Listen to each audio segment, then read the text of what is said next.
Je m'appelle Solange Mercier. J'ai 56 ans et je nettoie des bureaux à Paris depuis 32 ans. La nuit. Toujours la nuit. Pendant que la ville dort, je récure des toilettes, je vide des poubelles, j'aspire des sols. Je suis invisible. Un fantôme en blouse bleue qui traverse les tours de verre sans que personne ne me voie vraiment. Mais pendant 3 ans, j'ai eu une raison de tenir. Une raison de travailler 7 jours sur 7, 84 heures par semaine, jusqu'à ce que mon corps hurle grâce. Ma fille unique, Aurélie, allait se marier. Et je voulais lui offrir le mariage de ses rêves. Un château à Versailles, des pivoines blanches, un orchestre.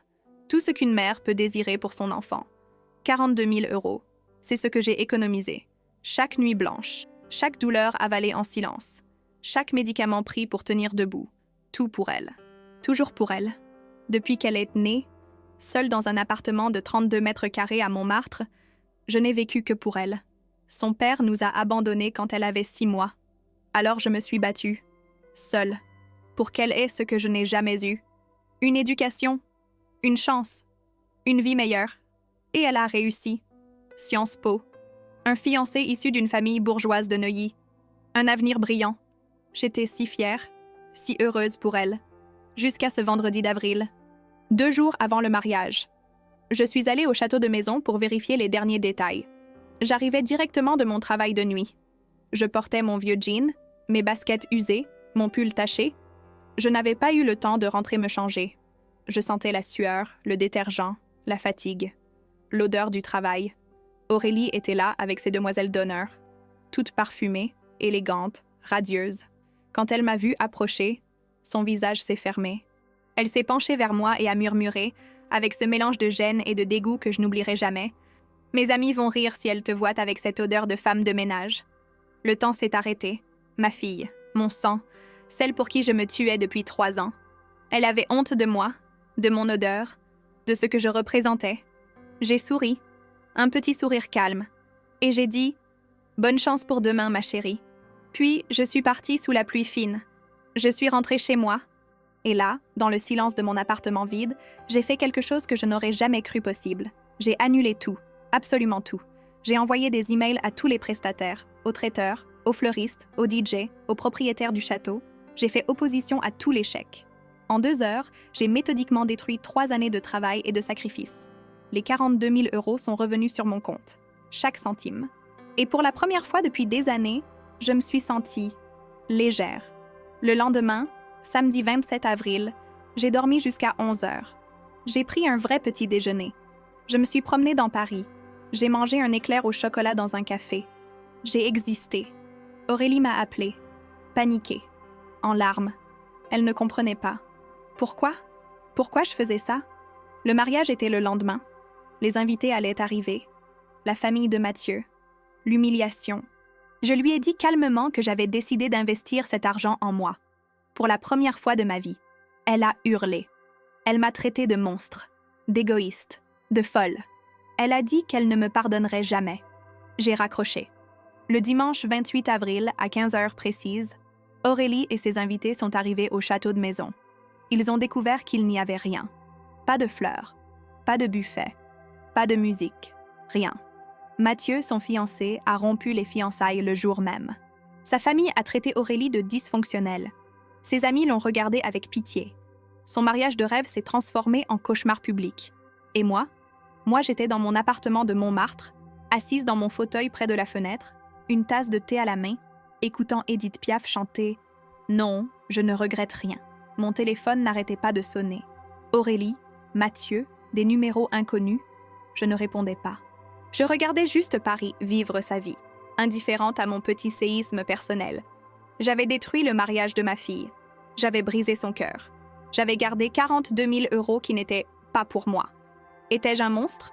Ou étais-je simplement une femme qui avait enfin dit non? Une femme qui avait posé une limite? Une femme qui avait refusé de mourir invisible pour quelqu'un qui avait honte d'elle? Je ne savais pas. Je ne sais toujours pas. Mais ce que je sais, c'est que quelque chose a changé en moi ce jour-là. Quelque chose d'irréversible. J'ai compris que je m'étais effacée pendant si longtemps que j'avais fini par disparaître, même aux yeux de ma propre fille, et j'ai décidé que je ne disparaîtrais plus. Les jours suivants ont été terribles. Aurélie ne me parlait plus. Elle me haïssait. Je le voyais dans ses messages brefs, glacials, accusateurs. Mathieu aussi. Sa famille. Tout le monde pensait que j'étais cruelle, instable, impardonnable. Peut-être qu'ils avaient eu raison. Ou peut-être que pour la première fois de ma vie, j'avais eu raison. J'ai démissionné de mon travail de nuit. J'ai commencé à me soigner. Mes genoux, mon dos. Mon corps détruit par 3 décennies de labeur invisible. J'ai trouvé un nouveau travail. 2 jours. Dans une épicerie bio, moins d'argent, mais plus de vie. Et lentement, très lentement, j'ai recommencé à exister. Aurélie et moi, notre histoire n'est pas finie. Elle est juste. En reconstruction. Brique par brique. Pardon par pardon. Nous apprenons à nous connaître autrement. Pas comme mère sacrificielle et fille ingrate, mais comme 2 femmes imparfaites essayant de s'aimer mieux. Aujourd'hui, je ne regrette rien, ni la douleur que j'ai causée, ni celle que j'ai endurée. Parce que ce jour de pluie à Versailles, quand j'ai senti cette odeur de détergent sur mes vêtements et vu le dégoût dans les yeux de ma fille, j'ai compris quelque chose d'essentiel. On ne peut pas aimer quelqu'un qui ne vous respecte pas, même si c'est votre enfant, surtout si c'est votre enfant. Et parfois, détruire est la seule façon de pouvoir reconstruire. Mieux, plus sainement, plus vraiment. Je m'appelle Solange Mercier. J'ai 57 ans maintenant. Je ne suis plus invisible. Je ne sens plus seulement le détergent. Je sens la vie. Ma vie. Enfin, je me souviens du froid. Toujours ce froid de 3 heures du matin qui vous mord les doigts, même à travers les gants en latex. Paris dort à cette heure-là, enfin presque. Moi, je suis réveillée depuis 22 heures. Je nettoie des bureaux dans la tour Montparnasse, au 23e étage. Des open space immenses où travaillent des gens que je ne croiserai jamais. Ils arrivent à 9 heures, quand moi je repars. Nous vivons dans la même ville, mais pas dans le même monde. Mon nom, c'est Solange Mercier. J'ai 56 ans, même si mon corps en accuse 10 de plus. 32 années passées à genoux sur des sols qui ne m'appartiennent pas. D'abord dans des appartements bourgeois du 7e arrondissement, puis dans des hôtels près de l'Opéra, et maintenant ici, dans ces tours de verre et d'acier qui percent le ciel parisien comme des aiguilles froides. Ce soir de mars, ou plutôt cette nuit, car pour moi il n'y a plus vraiment de différence, je pousse mon chariot entre les rangées de bureaux vides. L'aspirateur ronronne, régulier comme un cœur mécanique. Dehors, Paris scintille. La tour Eiffel illuminée au loin, les phares des rares voitures sur le boulevard. C'est beau, d'ici, presque irréel. Comme si j'observais une carte postale à travers une vitre qui me sépare de la vraie vie. Je nettoie le bureau du directeur financier. Monsieur Duval, d'après la plaque dorée, son espace sent le cuir et l'eau de Cologne chère. Sur sa table, une photo encadrée. Lui, sa femme, 3 enfants blonds sur une plage aux Seychelles. Tout le monde sourit. J'efface mes traces sur le verre du cadre avec ma lingette microfibre. Parfois, je me demande s'il remarque que quelqu'un a touché à ses affaires. Probablement pas. Les gens comme lui ne remarquent que ce qui manque, jamais ce qui est propre. Mon téléphone vibre dans ma poche. Un message d'Aurélie, ma fille. « Maman, tu dors ? J'ai trouvé le DJ parfait pour le mariage. Un peu plus cher que prévu, mais il en vaut la peine. On peut ajouter 1 500 € au budget musique. Je fixe l'écran. 23h45. Elle sait que je travaille. Elle sait aussi que je ne dors jamais avant 5 heures du matin. Mais, tu dors ? C'est plus doux que tu nettoies encore des chiottes ? Alors, elle pose cette question. Je tape rapidement. D'accord, ma chérie. Envoie-moi les coordonnées. 3 petits cœurs en réponse. Puis plus rien. 1 500 €. C'est 3 semaines de nuit blanche supplémentaires. Mais qu'importe. Aurélie va se marier. Ma petite fille, qui avait des couettes Auburn et collectionnait les coquillages sur la plage de Deauville quand elle avait 6 ans, va épouser Mathieu Delorme le 28 avril prochain. Dans 2 mois exactement. Je descends mon chariot jusqu'au 21e étage par l'ascenseur de service. Mes jambes me font mal. Varices.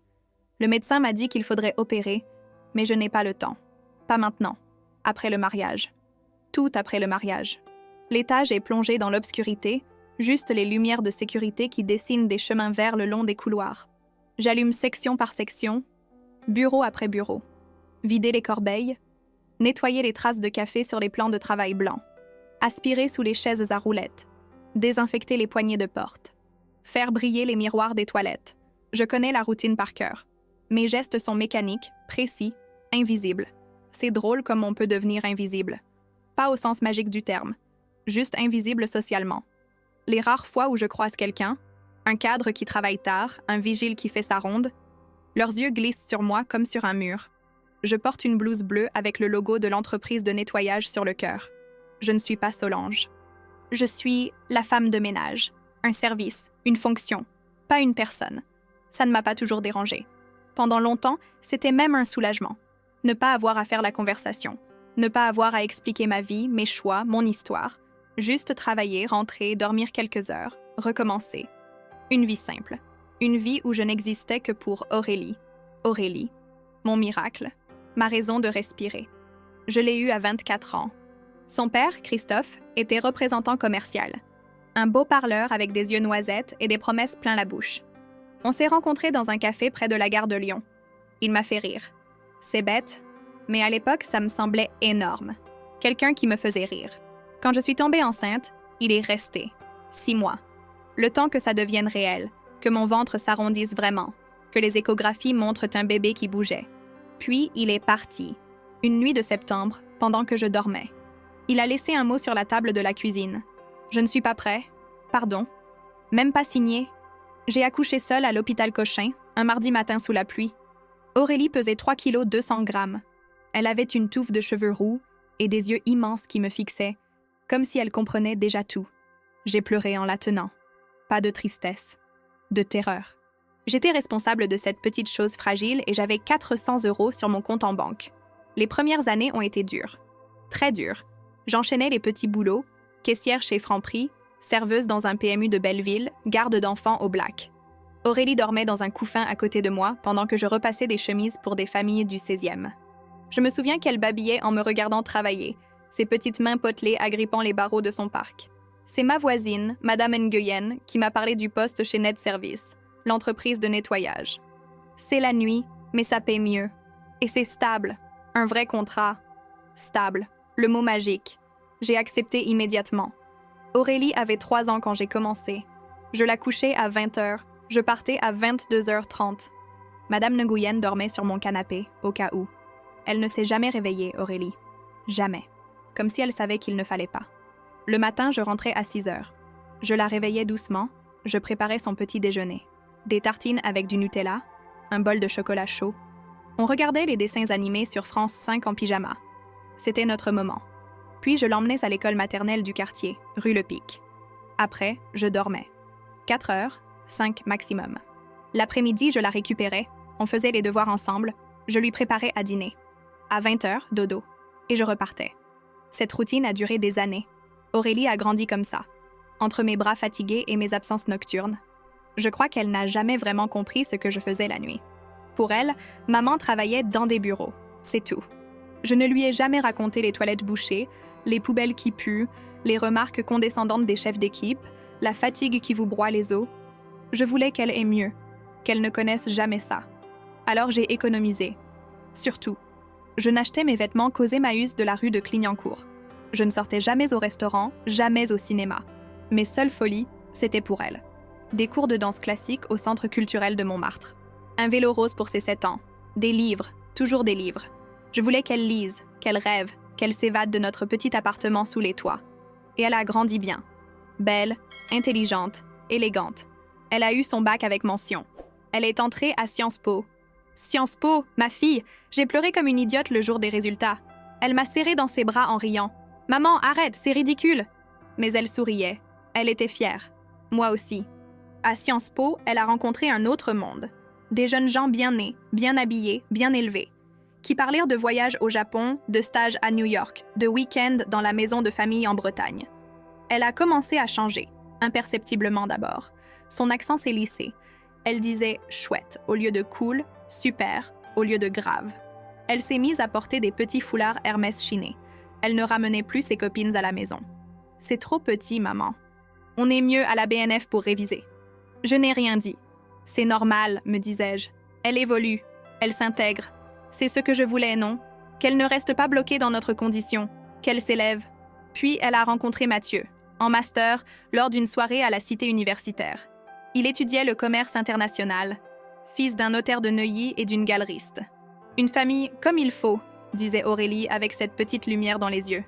Mathieu était gentil, poli, un peu fade à mon goût, mais il la regardait comme si elle était la 8e merveille du monde. Ça comptait. Au bout d'1 an, il l'a demandée en mariage. Un genou à terre au jardin du Luxembourg, un dimanche d'octobre. Une bague en or blanc avec un diamant. Pas énorme, mais suffisant pour faire rêver. Aurélie a dit oui, évidemment. Quand elle me l'a annoncé, j'étais en train de plier du linge propre dans le salon. Elle est arrivée en coup de vent, a brandi sa main gauche. « Maman, regarde, on va se marier !» J'ai souri. Je l'ai serré contre moi. J'ai dit toutes les choses qu'une mère doit dire. Mais au fond de moi, quelque chose s'est serré. Une petite voix murmurait « Elle va partir. Elle va vraiment partir. Et toi, qu'est-ce qu'il te restera ?» J'ai chassé cette pensée. C'était égoïste, ridicule. J'étais heureuse pour elle. Je l'étais. Vraiment. C'est quelques jours plus tard qu'elle est venue avec son ordinateur. « Maman, il faut qu'on parle du mariage. » On s'est assise à la petite table de la cuisine. Elle a ouvert un fichier Excel. Des colonnes, des budgets, des prestataires. La belle famille veut quelque chose d'élégant. Mathieu aussi. J'ai fait des recherches. On pense au château de Maison, à Versailles. C'est sublime, maman. Tu verras. Elle m'a montré des photos. Un château du XVIIe siècle, des jardins à la française, des salons avec des moulures dorées et des lustres en cristal. C'était effectivement sublime, et probablement hors de prix. Combien ? J'ai demandé. Elle a eu un petit rire gêné. Avec tout, le lieu, le traiteur, les fleurs, la robe, les faire-part, le DJ, le photographe, environ 40 000 €. J'ai cru que mon cœur s'arrêtait. 40 000 €, 3 années de salaire, net. Les parents de Mathieu peuvent participer, a-t-elle ajouté rapidement. Mais tu sais, dans les traditions, c'est la famille de la mariée qui finance l'essentiel. Elle me regardait avec ses yeux de petite fille qui demande un cadeau trop cher à Noël. Et moi, incapable de lui refuser quoi que ce soit, j'ai dit « D'accord ». Son visage s'est illuminé. « Vraiment ? Oh maman, merci, merci, merci, merci, tu es la meilleure ». Elle s'est levée d'un bond, m'a embrassée sur la joue. « Je vais tout organiser. Tu n'auras rien à faire, promis, juste à être belle, le jour J. » Après son départ, je suis restée seule dans ma cuisine. J'ai regardé par la fenêtre. Les toits de Montmartre sous le ciel gris de février. J'avais 12 000 € d'économie. Il m'en manquait 28 000. J'ai pris mon téléphone. J'ai appelé mon chef d'équipe chez Net Service. « Arnaud, c'est Solange. Je voulais savoir. Les heures supplémentaires, c'est toujours possible? Tous les jours de la semaine ?» Il a semblé surpris. « Même le dimanche ?» « Surtout le dimanche. »« T'es sûre, Solange? T'as plus 20 ans? » « Je suis sûre. Et c'est comme ça que j'ai commencé à travailler 7 jours sur 7, 84 heures par semaine. 3 tours de bureaux différents. Montparnasse, La Défense, Bercy. Je partais de chez moi à 22 heures. Je rentrais à 8 heures du matin. Je dormais jusqu'à 14 heures. Je me levais, je mangeais quelque chose de rapide, souvent juste du pain et du fromage. Je faisais mes courses au Monoprix du coin. Je retournais me coucher 2 heures. À 20 heures, je me réveillais, je me préparais un thermos de café et je repartais. Les dimanches étaient les pires. Paris est vide le dimanche soir. Dans le métro, je croisais seulement des SDF et quelques noctambules fatigués. Je me sentais comme un fantôme traversant une ville morte. Mais je serrais les dents. Pour Aurélie. Toujours pour Aurélie. Les mois ont passé. Décembre, janvier, février, mars. Mon corps criait grâce. Mes genoux gonflaient. Mon dos me lançait en permanence. J'ai commencé à prendre des ibuprofènes comme des bonbons. 8 par jour, 10, 12. Juste pour tenir debout. Aurélie venait me voir de temps en temps. Toujours entre 2 rendez-vous, elle me montrait des échantillons de tissus, des plans de table, des menus de dégustation. « Qu'est-ce que tu en penses, maman?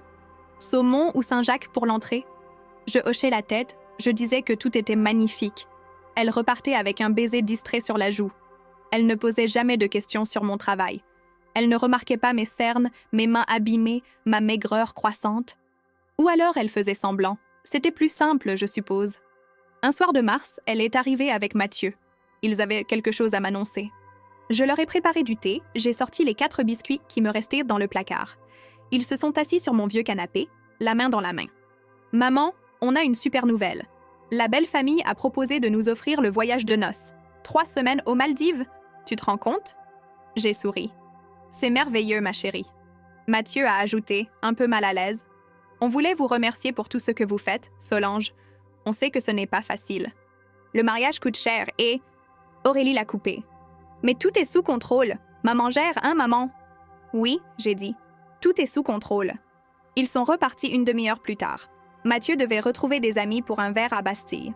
J'ai regardé par la fenêtre leur silhouette descendre la rue Le Pic, enlacés, rieurs. Et j'ai senti une douleur étrange dans la poitrine. Pas physique, autre chose. Quelque chose qui ressemblait à de la solitude. Cette nuit-là, j'ai nettoyé la tour de la Défense. 35e étage.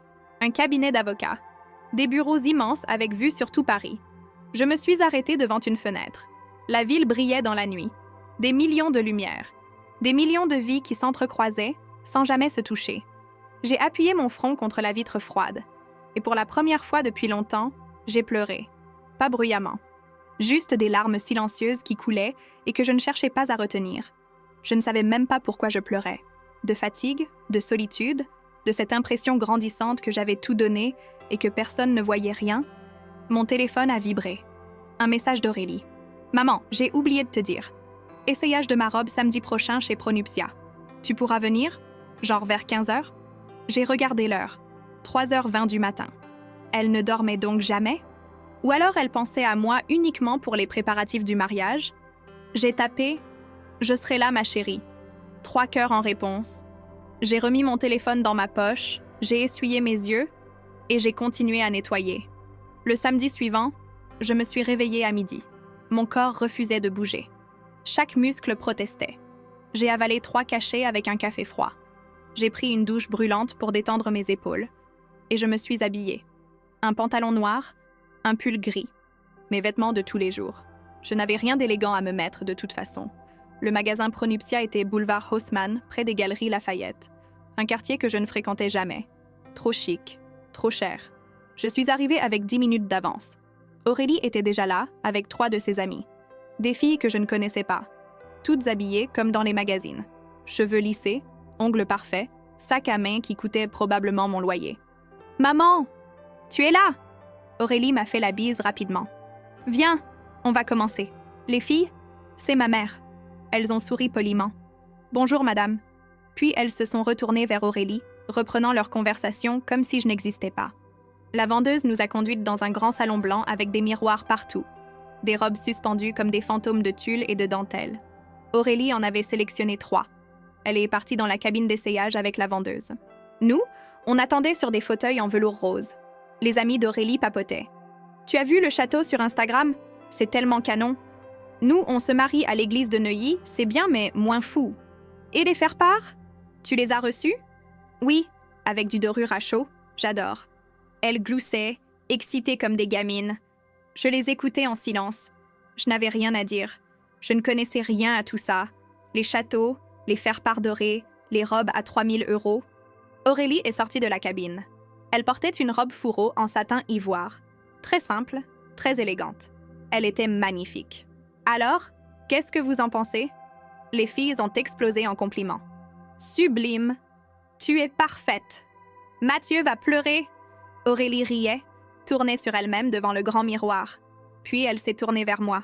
« Maman, ton avis? Tu es belle, ma chérie. Vraiment belle. » Elle a souri, mais j'ai vu dans ses yeux une petite déception. Comme si elle attendait plus. Plus d'enthousiasme, plus de théâtralité. Mais je ne savais pas faire ça. J'étais juste là, assise dans mon pull gris, avec mes mains abîmées posées sur mes genoux. Elle a essayé les 2 autres robes. À chaque fois, les filles s'extasiaient. Moi, je hochais la tête. Je disais « c'est joli, ça te va bien ». Des banalités. Je me sentais inutile. À la fin, elle a choisi la première, la robe fourreau, 4 200 €. La vendeuse a pris les mesures, a noté la date de livraison. Aurélie a signé le bon de commande. « C'est maman qui paie », a-t-elle dit avec un sourire. J'ai sorti ma carte bancaire. La vendeuse l'a prise avec un regard qui disait clairement « Vous êtes sûr que vous avez la somme ?» J'ai fait comme si je ne voyais rien. Le paiement est passé. J'ai signé le reçu. Après, les filles ont proposé d'aller boire un verre à la terrasse du Café de la Paix. Pour fêter ça, Aurélie s'est tournée vers moi. « Tu viens, maman ?» J'ai secoué la tête. « Non, ma chérie, je suis fatiguée. Je vais rentrer. »« Ah bon? Déjà ?» Elle a eu l'air vaguement déçue, mais pas vraiment. « Bon, comme tu veux. On se voit bientôt alors. Je t'embrasse. » Bise rapide. Et elle est partie avec ses amis, toutes riant et s'accrochant les unes aux autres comme une meute joyeuse. Je suis restée seule sur le boulevard Haussmann. Les gens passaient autour de moi. pressé, élégant, vivant.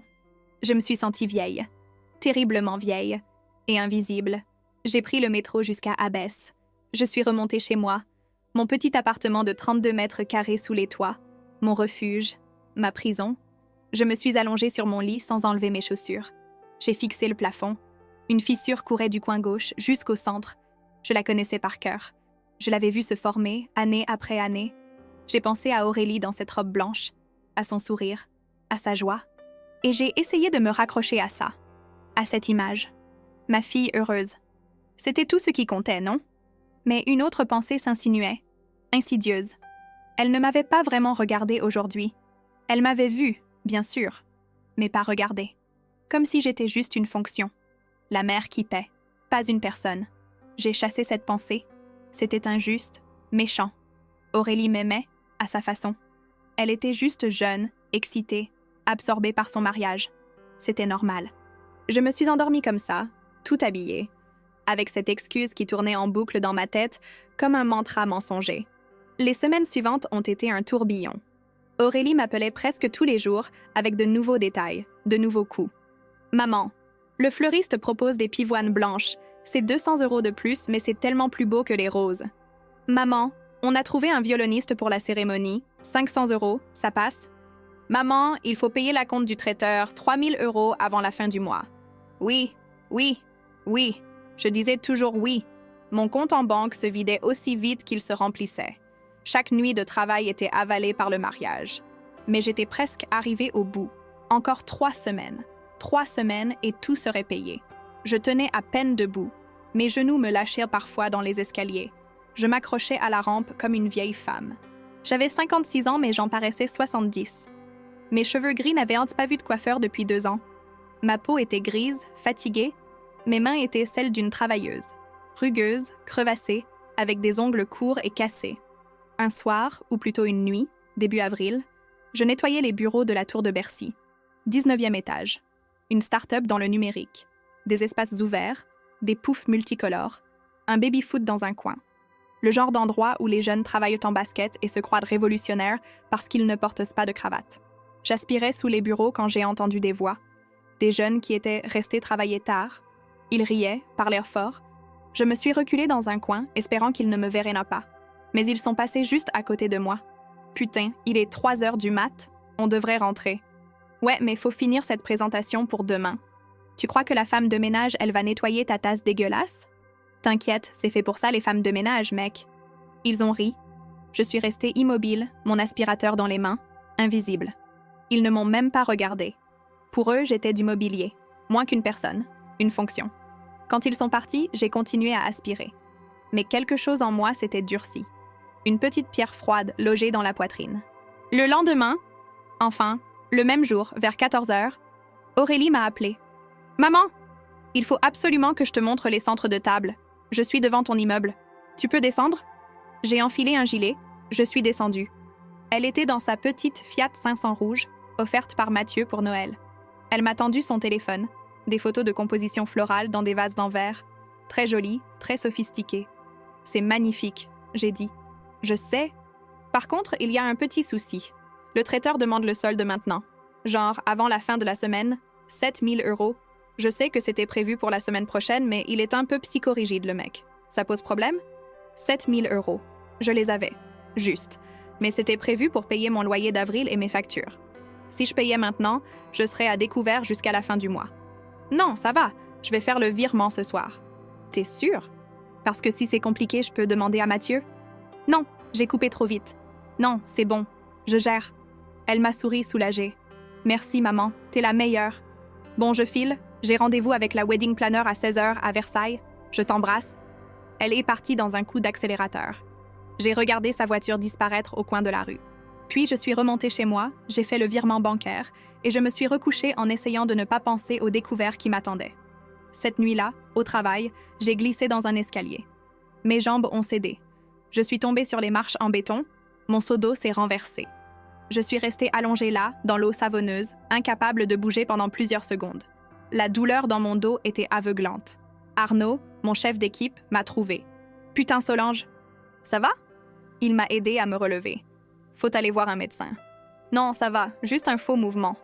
T'es sûre? Parce que là, t'es blanche comme un linge. Je te dis que ça va. Il a hésité, puis il a hoché la tête. Bon, mais tu prends 5 minutes, d'accord? Assieds-toi. Je me suis assise sur une chaise de bureau. J'ai fermé les yeux. La douleur pulsait dans tout mon corps. Mes mains tremblaient. J'étais au bout. Vraiment au bout. Mais je me suis relevée. Parce que c'est ce que je faisais. Je me relevais toujours. Pour elle. Pour Aurélie. 2 semaines avant le mariage, j'ai reçu un appel de la belle-mère de Mathieu, Madame Delorme. Une femme que je n'avais rencontrée qu'une fois, lors d'un déjeuner coincé dans un restaurant du 16e arrondissement. Elle parlait avec cet accent bourgeois où chaque syllabe est articulée avec précaution, comme si les mots étaient trop précieux pour être maltraités. Solange, c'est Véronique Delorme. Je voulais juste m'assurer que tout était en ordre pour le grand jour. Vous savez, notre famille sera très présente. Mon mari a invité plusieurs de ses confrères. Il est important que tout soit. Parfait. Sa voix était douce, mais contenait une menace voilée. Parfait voulait dire à la hauteur de nos standards. À la hauteur de gens qui vivaient dans des appartements haussmanniens et passaient leurs étés à Biarritz. Tout est en ordre, Madame Delorme. J'ai répondu de la voix la plus assurée possible. Parfait. Et vous? Vous avez prévu une tenue pour la cérémonie? Une tenue. Je n'y avais même pas pensé. Toutes mes économies étaient parties dans le mariage. Je n'avais rien gardé pour moi. Oui, bien sûr. Merveilleux. Bon, je vous laisse. À très bientôt. Elle a raccroché. Je suis restée avec le téléphone dans la main, consciente que je venais de mentir. Je n'avais rien à me mettre. Absolument rien. Le lendemain, j'ai pris le métro jusqu'à Barbès. Il y a là-bas des magasins de vêtements à petit prix, des entrepôts où s'entassent des robes venues de Chine ou de Turquie. J'ai trouvé une robe bleu marine, simple, sans fioriture. 50 €. C'était dans mon budget, juste. Je l'ai essayée dans une cabine minuscule avec un rideau qui ne fermait pas bien. Elle était un peu large, un peu longue, mais elle ferait l'affaire. Personne ne me regarderait de toute façon. Je serais invisible, comme toujours. En sortant du magasin, j'ai croisé mon reflet dans une vitrine. J'ai eu un choc. Qui était cette femme? Grise, voûtée, avec un sac en plastique à la main. Je ne me reconnaissais pas. Quand exactement avais-je disparu? 1 semaine avant le mariage, Aurélie a organisé un dîner chez elle.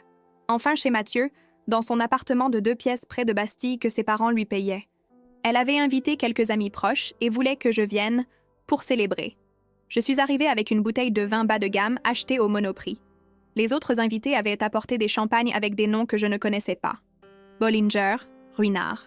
Des bouteilles à 50, 60 €. Aurélie m'a fait la bise. « Maman, entre. Tu connais Camille, Léa, Thomas. Et voici Sophie et Arnaud, des amis de Mathieu. » J'ai souri, j'ai serré des mains molles. Tout le monde était élégant, décontracté, à l'aise dans ce petit appartement moderne avec ses murs blancs et son parquet en chêne clair. Moi, je me sentais déplacée dans mon jean fatigué et mon pull noir à col roulé. On s'est installé autour de la table. Mathieu a ouvert les bouteilles de champagne. Les verres ont teinté. À Aurélie et Mathieu! On a bu. Les conversations ont fusé. Politique, voyage, anecdotes sur des soirées auxquelles je n'avais pas assisté. Je hochais la tête. Je souriais. Je ne disais rien. À un moment, une des filles, Camille, je crois, s'est tournée vers moi. « Et vous, Solange, vous faites quoi dans la vie ?» Le silence s'est fait autour de la table. Pas un silence hostile, juste, attentif. Tous ces jeunes visages tournés vers moi, attendant ma réponse. Je travaille dans le nettoyage, j'ai dit. « Ah !»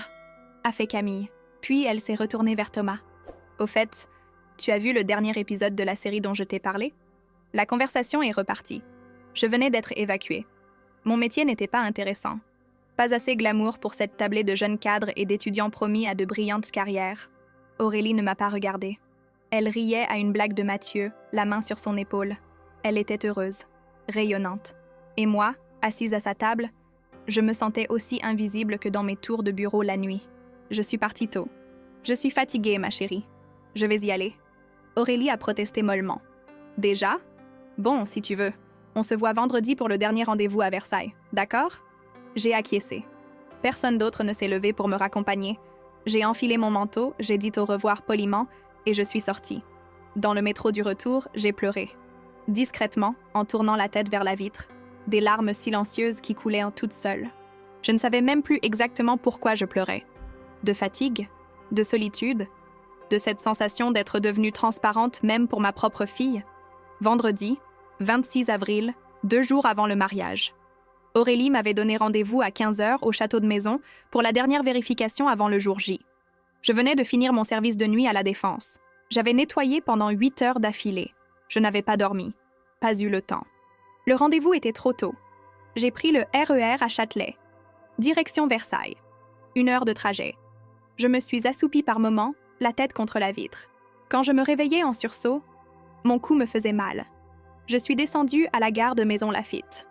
De là, 20 minutes de marche jusqu'au château. J'arrivais directement de mon travail. Je portais mon jean fatigué, mes baskets usées, un vieux pull gris taché d'eau de Javel. Mes cheveux étaient attachés en queue de cheval basse. Je n'avais même pas pensé à me maquiller. Pourquoi l'aurais-je fait? Personne ne me regardait jamais vraiment. Le château était magnifique.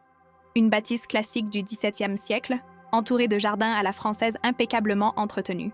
Des grilles dorées, une fontaine centrale, des allées de gravier blanc. C'était le genre d'endroit où j'aurais dû me sentir fière. Ma fille allait se marier ici, dans ce lieu somptueux. Mais je me sentais juste épuisée. J'ai vu Aurélie de loin. Elle était près de la fontaine avec la wedding planner, une femme blonde en tailleur crème. À côté d'elle, 4 filles, les demoiselles d'honneur, toutes impeccables. Cheveux lissés, maquillage parfait, robes légères qui flottèrent dans le vent tiède d'avril. Elles riaient, prenaient des selfies, insouciantes et radieuses. Je me suis approchée lentement. Mes jambes me portaient à peine. Chaque pas était un effort. Aurélie m'a vue. Son visage a changé imperceptiblement. Une ombre est passée dans ses yeux. De la gêne? Du dégoût? Je n'ai pas su lire. Elle s'est excusée auprès de la wedding planner et s'est dirigée vers moi. Ses amies nous observaient, chuchotant entre elles. « Maman, tu arrives de ton travail? »« Oui, je n'ai pas eu le temps de passer à la maison. Désolée. » Elle a regardé autour d'elle, vérifie. « Tu es désolée? » Sa voix montait. « Tu es désolée? Maman, tu as ruiné ma vie. » Mathieu rompt les fiançailles. Sa mère m'a hurlé dessus devant tout le monde. Tout le monde me regarde comme une pestiférée. Et toi, tu es désolée? Aurélie, écoute-moi. Non, c'est toi qui vas m'écouter. Tu m'as détruite par égoïsme, par méchanceté, parce que j'ai dit un truc qui t'a blessée. Un seul truc. Ce n'était pas un seul truc. C'était la goutte d'eau. La goutte d'eau? De quoi tu parles? J'ai pris une grande inspiration. Autour de moi, les gens passaient sur le pont, insouciants. Une petite fille faisait des bulles de savon. Elle flottait dans l'air, fragile et éphémère. Aurélie, depuis que tu es à Sciences Po, depuis que tu fréquentes Mathieu et ses amis, tu me regardes différemment. Comme si j'étais une gêne. Tu ne m'invites plus chez toi quand tu reçois. Tu ne parles jamais de mon travail. Quand on te demande ce que je fais, tu dis « Elle travaille dans des bureaux ». Parce que dire « Ma mère est femme de ménage », c'est trop humiliant. C'est pas vrai. Si, c'est vrai. Et tu le sais. Tu as honte de moi, de mes origines, de ce que je représente. Tu voulais ce château, ces fleurs, ce mariage de rêve, pas par amour, par besoin de prouver quelque chose. À Mathieu, à sa famille, à tes amis, que tu n'étais pas la fille de la femme de ménage, que tu étais quelqu'un. Tu délires. Non, je vois clair. Enfin, vendredi, quand tu m'as dit que tes amis allaient te rire de moi parce que je sentais mauvais, tu as juste verbalisé ce que tu pensais depuis longtemps, que je suis une embarras, que je ne suis pas à la hauteur. Elle pleurait. Je l'entendais sangloter à l'autre bout du fil. « Maman, je t'aime, je t'ai toujours aimé. Je sais que tu m'aimes, à ta façon, mais l'amour ne suffit pas s'il n'y a pas de respect. Et tu ne me respectes plus, Aurélie. Peut-être que tu ne m'as jamais vraiment respectée. C'est faux, j'ai toujours été fière de toi, de tout ce que tu as fait pour moi. Fière en privé, mais honteuse en public. Un long silence. Juste ces sanglots étouffés. « Qu'est-ce que je dois faire maintenant ?» a-t-elle fini par murmurer. « Je ne sais pas, ma chérie. Parle à Mathieu. Explique-lui. Si votre amour est solide, il comprendra. Si sa famille ne peut pas accepter que ta mère soit femme de ménage, alors peut-être que ce n'est pas la bonne famille pour toi. Mais je l'aime. Alors batte-toi. Mais ne me demande plus de me battre pour toi. Je n'ai plus la force. Maman, s'il te plaît, reviens. On peut arranger tout ça. On peut reparler au prestataire, reprogrammer. Non. Maman. Non, Aurélie. C'est fini. Je ne paierai pas ce mariage. Ni maintenant, ni plus tard. Si tu veux te marier, tu trouveras une autre solution. Mais sans moi. Tu m'abandonnes? Non, je te laisse grandir. Il y a une différence. J'ai entendu des voix derrière elle. Quelqu'un qui l'appelait. Aurélie, viens, il faut qu'on parle. Je dois y aller, a-t-elle dit d'une voix blanche. Mais on n'a pas fini cette conversation. Peut-être qu'on l'a finie, justement. Elle a raccroché sans dire au revoir. Je suis restée là, sur le pont des Arts, le téléphone dans la main. Mon cœur battait fort. J'avais mal. Partout. Pas physiquement. Autrement. Mais je ne regrettais rien. J'ai continué à marcher. Je suis passée devant Notre-Dame, encore en reconstruction après l'incendie. Un symbole, peut-être. Quelque chose qui avait brûlé et qui renaissait lentement. J'ai fini par rentrer chez moi vers 17 heures. J'étais épuisée. Mais c'était une fatigue différente. Pas la fatigue du travail. La fatigue de l'émotion. Je me suis allongée sur mon lit. J'ai fixé le plafond, cette fissure familière. Qu'avais-je fait? Vraiment? J'avais détruit le mariage de ma fille. J'avais gardé 42 000 euros. J'avais brisé notre relation. Étais-je un monstre? Non, je ne pensais pas. Un monstre n'aurait pas hésité, n'aurait pas eu mal, n'aurait pas pleuré en silence dans le RER vendredi soir. J'avais juste posé une limite, pour la première fois de ma vie, et les limites font mal. À ceux qui les franchissent, mais aussi à ceux qui les posent. Mon téléphone a vibré. Un message. Pas d'Aurélie cette fois. De Mathieu. Madame Mercier, je ne sais pas ce qui s'est passé entre vous et Aurélie, mais ce que vous avez fait est impardonnable. Ma famille ne comprend pas, moi non plus. Aurélie est dévastée. J'espère que vous êtes fiers de vous. J'ai lu le message 3 fois, puis je l'ai effacé. Je n'avais rien à dire à Mathieu, rien à expliquer. C'était entre Aurélie et moi. Personne d'autre. Le soir est tombé. J'ai préparé une soupe, du pain. Je me suis installée à ma petite table. J'ai mangé lentement, en silence. Après, je me suis assise à ma fenêtre. J'ai regardé Paris s'illuminer. Les réverbères qui s'allumaient un par un. Les fenêtres qui se colorèrent de lumière chaude. La ville vivait, respirait, continuait. Et moi aussi, je continuais. Le lundi 29 avril, je me suis réveillée et j'ai fait quelque chose que je n'avais pas fait depuis 3 ans. J'ai appelé mon chef d'équipe. « Arnaud? C'est Solange? »« Solange? Putain, t'étais où ce week-end? T'as pas fait tes services? J'ai dû trouver quelqu'un pour te remplacer en urgence. » « Je sais. Et je suis désolée.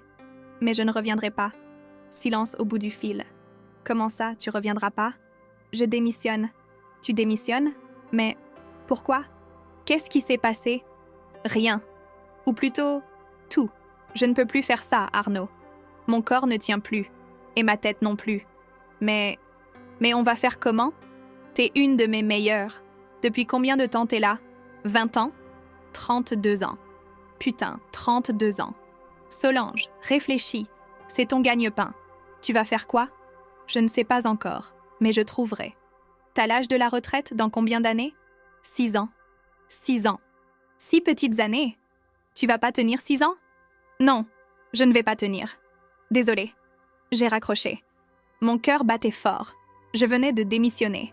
Sans plan B, sans filet de sécurité. À 56 ans. C'était terrifiant. Et exaltant.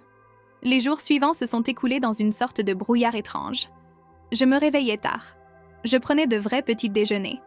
Je sortais me promener. Je lisais. Je regardais des films à la télévision. Des choses simples, des choses normales. Des choses que je n'avais pas faites depuis des années.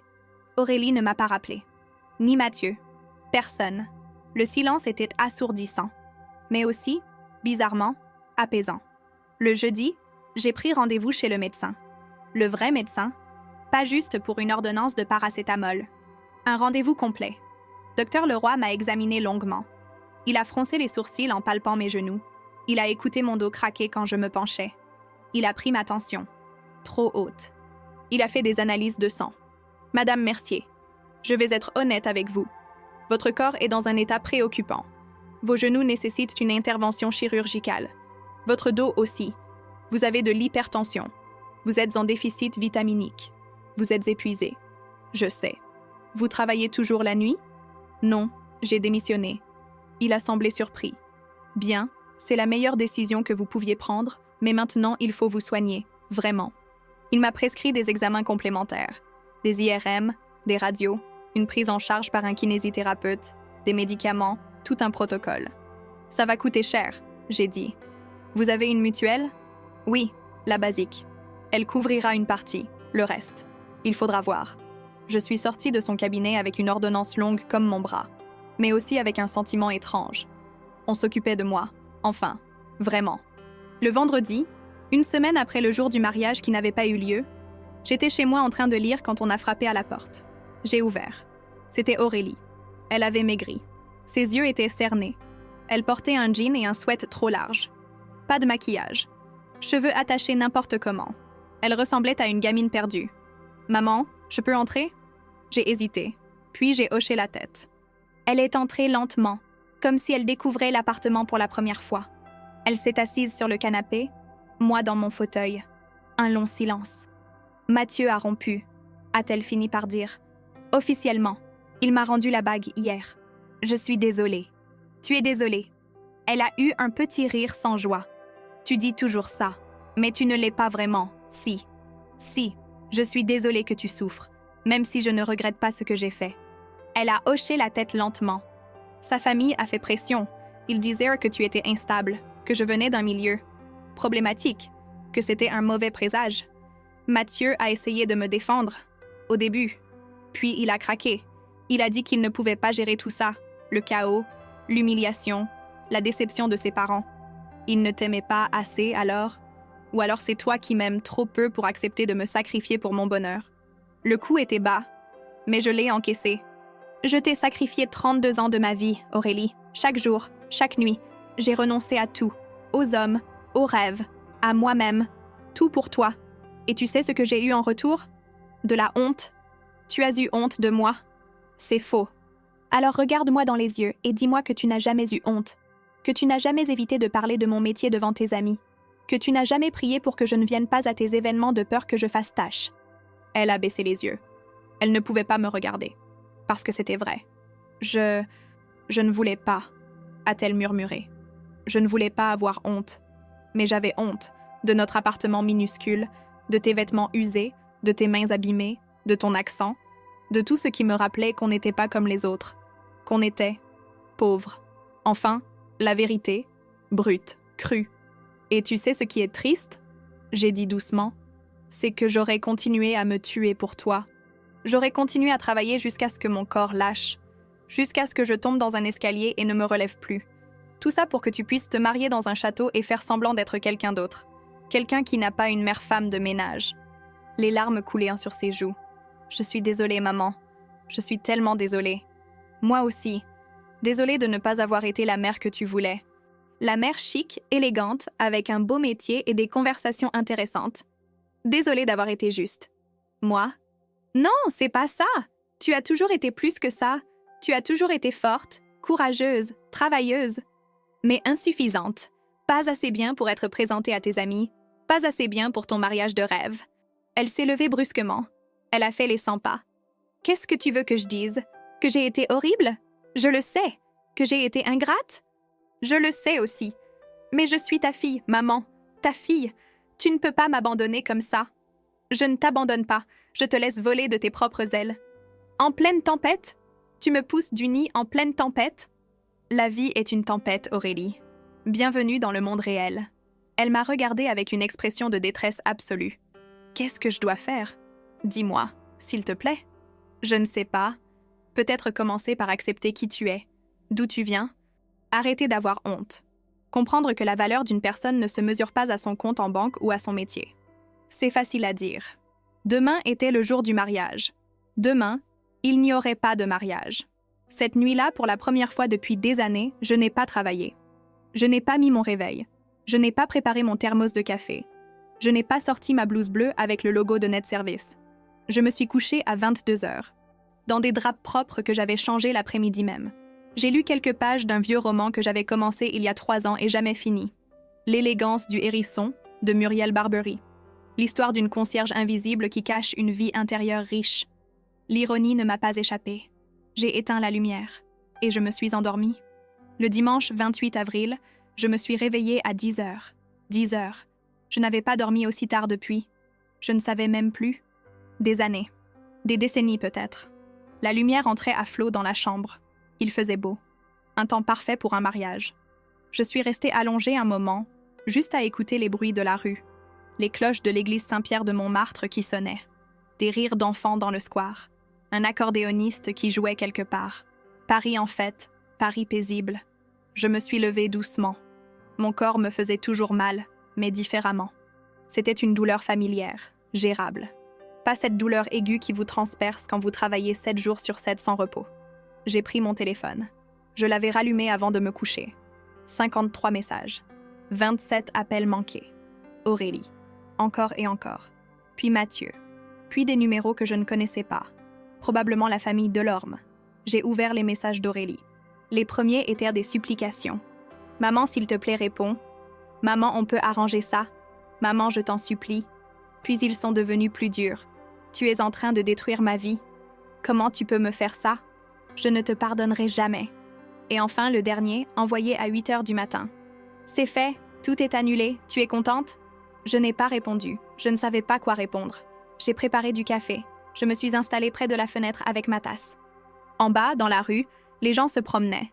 Des couples, des familles, des groupes d'amis qui montèrent vers le Sacré-Cœur avec leurs appareils photo. La vie continuait. Indifférente. Magnifique. Je pensais à Aurélie. Que faisait-elle en ce moment?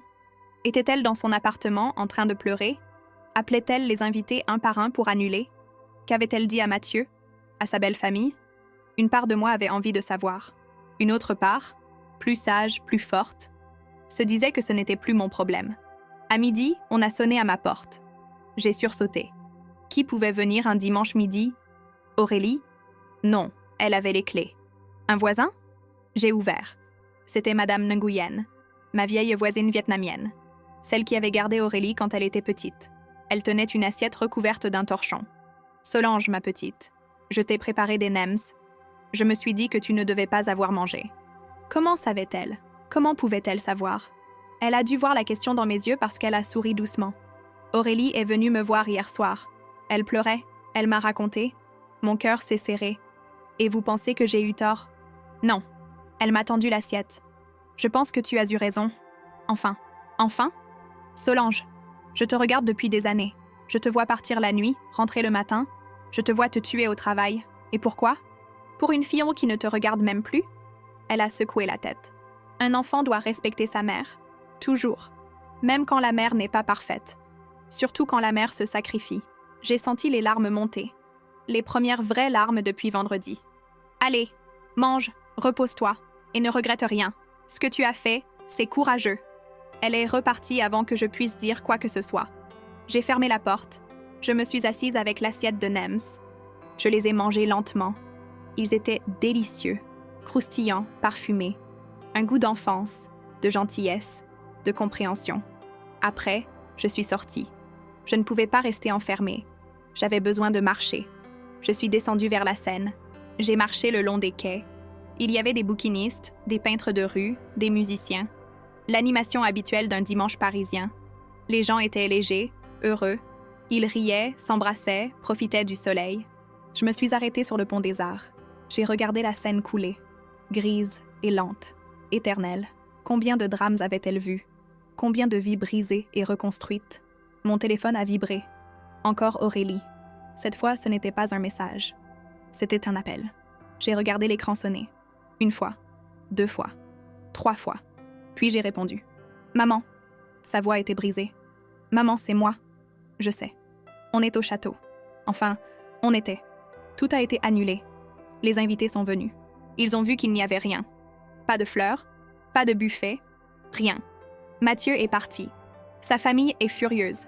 Ils disent que c'est inadmissible, que tu es folle, que je devrais porter plainte. Tu vas le faire? Un silence.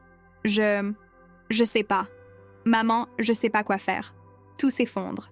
Mathieu ne me parle plus. Il dit qu'il ne peut pas épouser quelqu'un dont la famille est aussi dysfonctionnelle. Dysfonctionnelle. Le beau mot. Je suis désolée que ça se passe comme ça, j'ai dit. Et c'était vrai. Je ne voulais pas qu'elle souffre, mais je ne regrettais pas mon choix. Tu es désolée? Sa voix montait. Tu es désolée? Maman, tu as ruiné l'odeur de l'invisible? Je me suis réveillée le samedi 27 avril à 11h du matin. Pour la première fois depuis 3 ans, j'avais dormi d'une traite. 7 heures de sommeil sans interruption. Mon corps ne savait plus ce que c'était. J'ai ouvert les yeux lentement.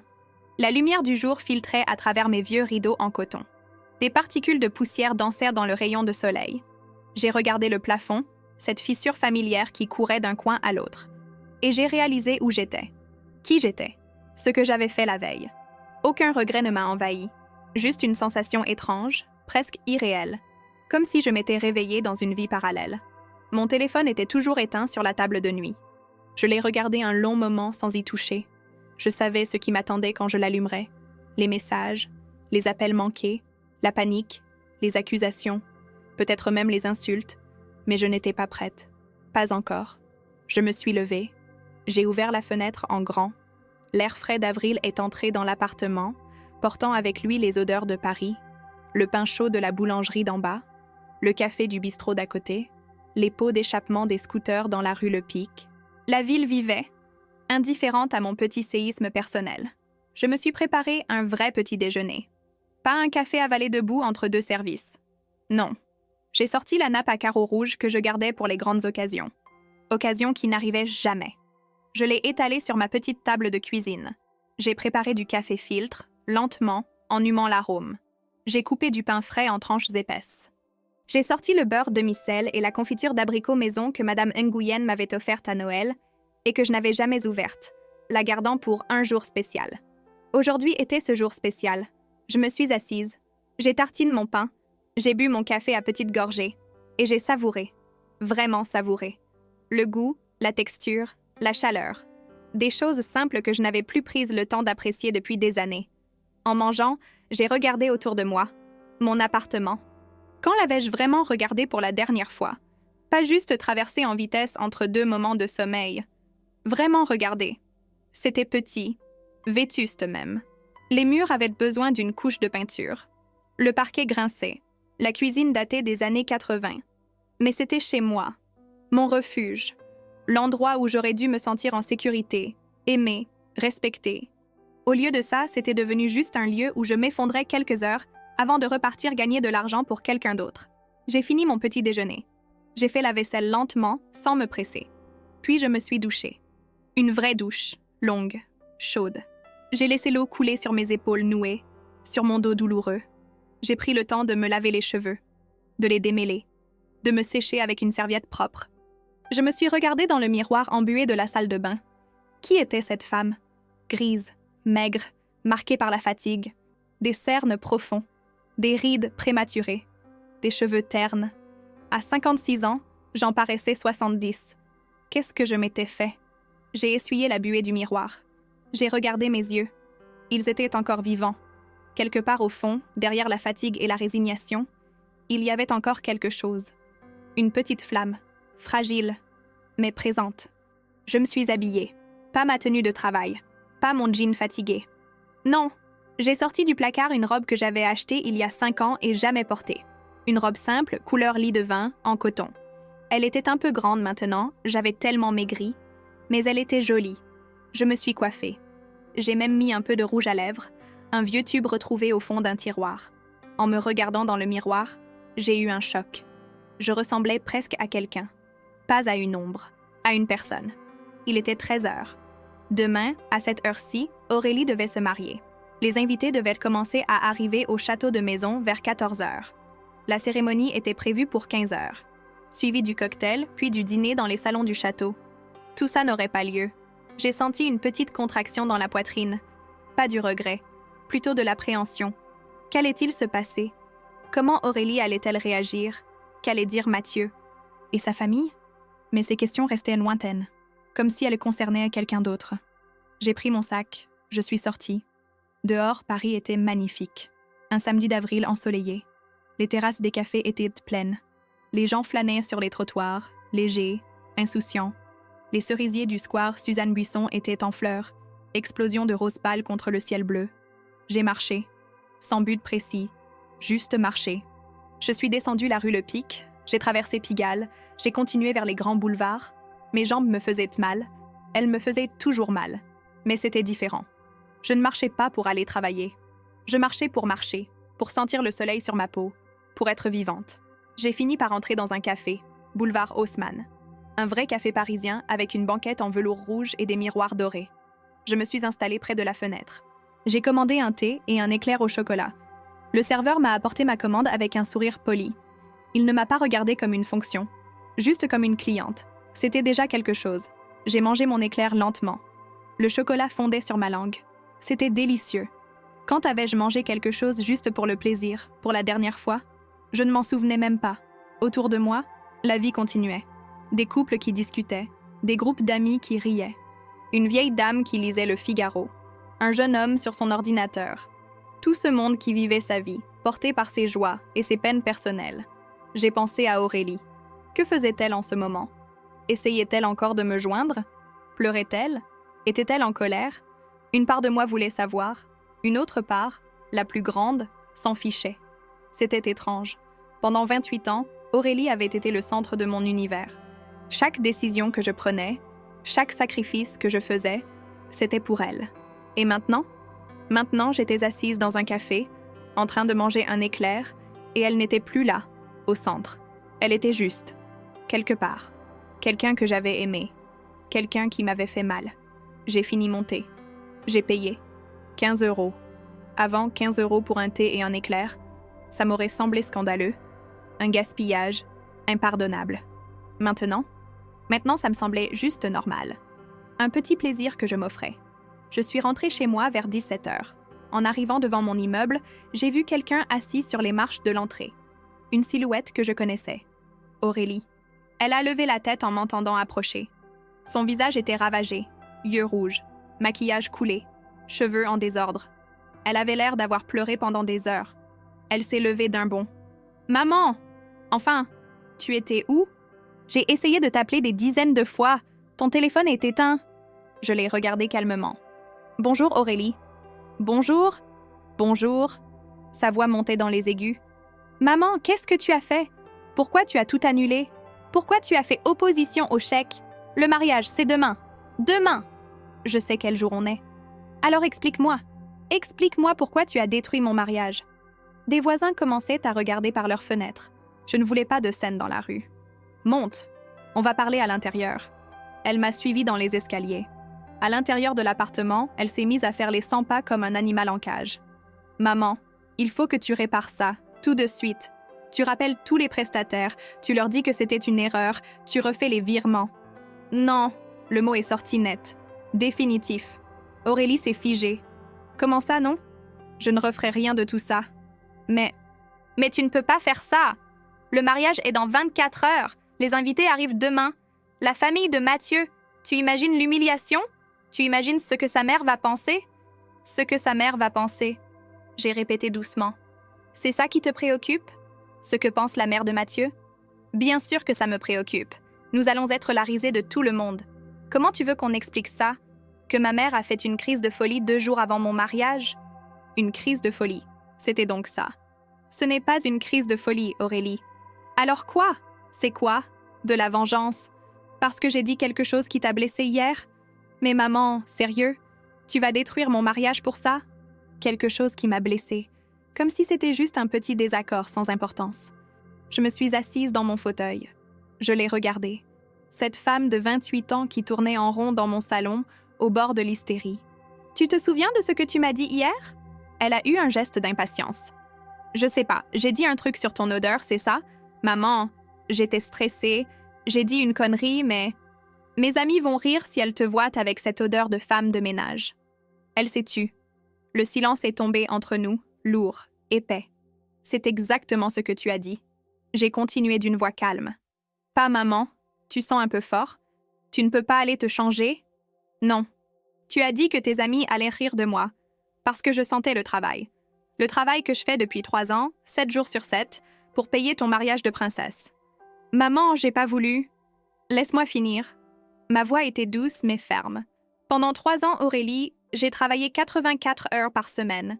J'ai nettoyé des toilettes, j'ai vidé des poubelles, j'ai aspiré des sols à genoux pendant des nuits entières. Mes genoux sont fichés. Mon dos est détruit. Je prends des antidouleurs comme des bonbons juste pour tenir debout. Je ne dors jamais plus de 4 heures d'affilée. Je n'ai pas eu un seul jour de congé en 3 ans. Pas un seul. Elle me regardait, pétrifiée. Tu sais pourquoi j'ai fait ça? Pourquoi je me suis tuée à la tâche? Pour toi.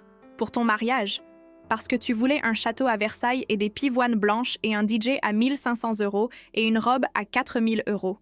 Parce que tu voulais impressionner la famille de Mathieu, parce que tu avais honte de tes origines, de moi. C'est pas vrai. Si, c'est vrai. Je me suis levée. Tu as honte de moi depuis que tu es entrée à Sciences Po. Tu ne ramènes plus tes amis ici. Tu ne parles jamais de mon travail. Quand on te demande ce que je fais dans la vie, tu dis « Elle travaille dans des bureaux parce que ma mère est femme de ménage. » C'est trop humiliant à dire devant tes copains de Neuilly. Maman, arrête. Non. Toi, arrête. Arrête de pleurer. Arrête de jouer la victime. Hier, devant ce château, tu ne m'as pas vue comme ta mère.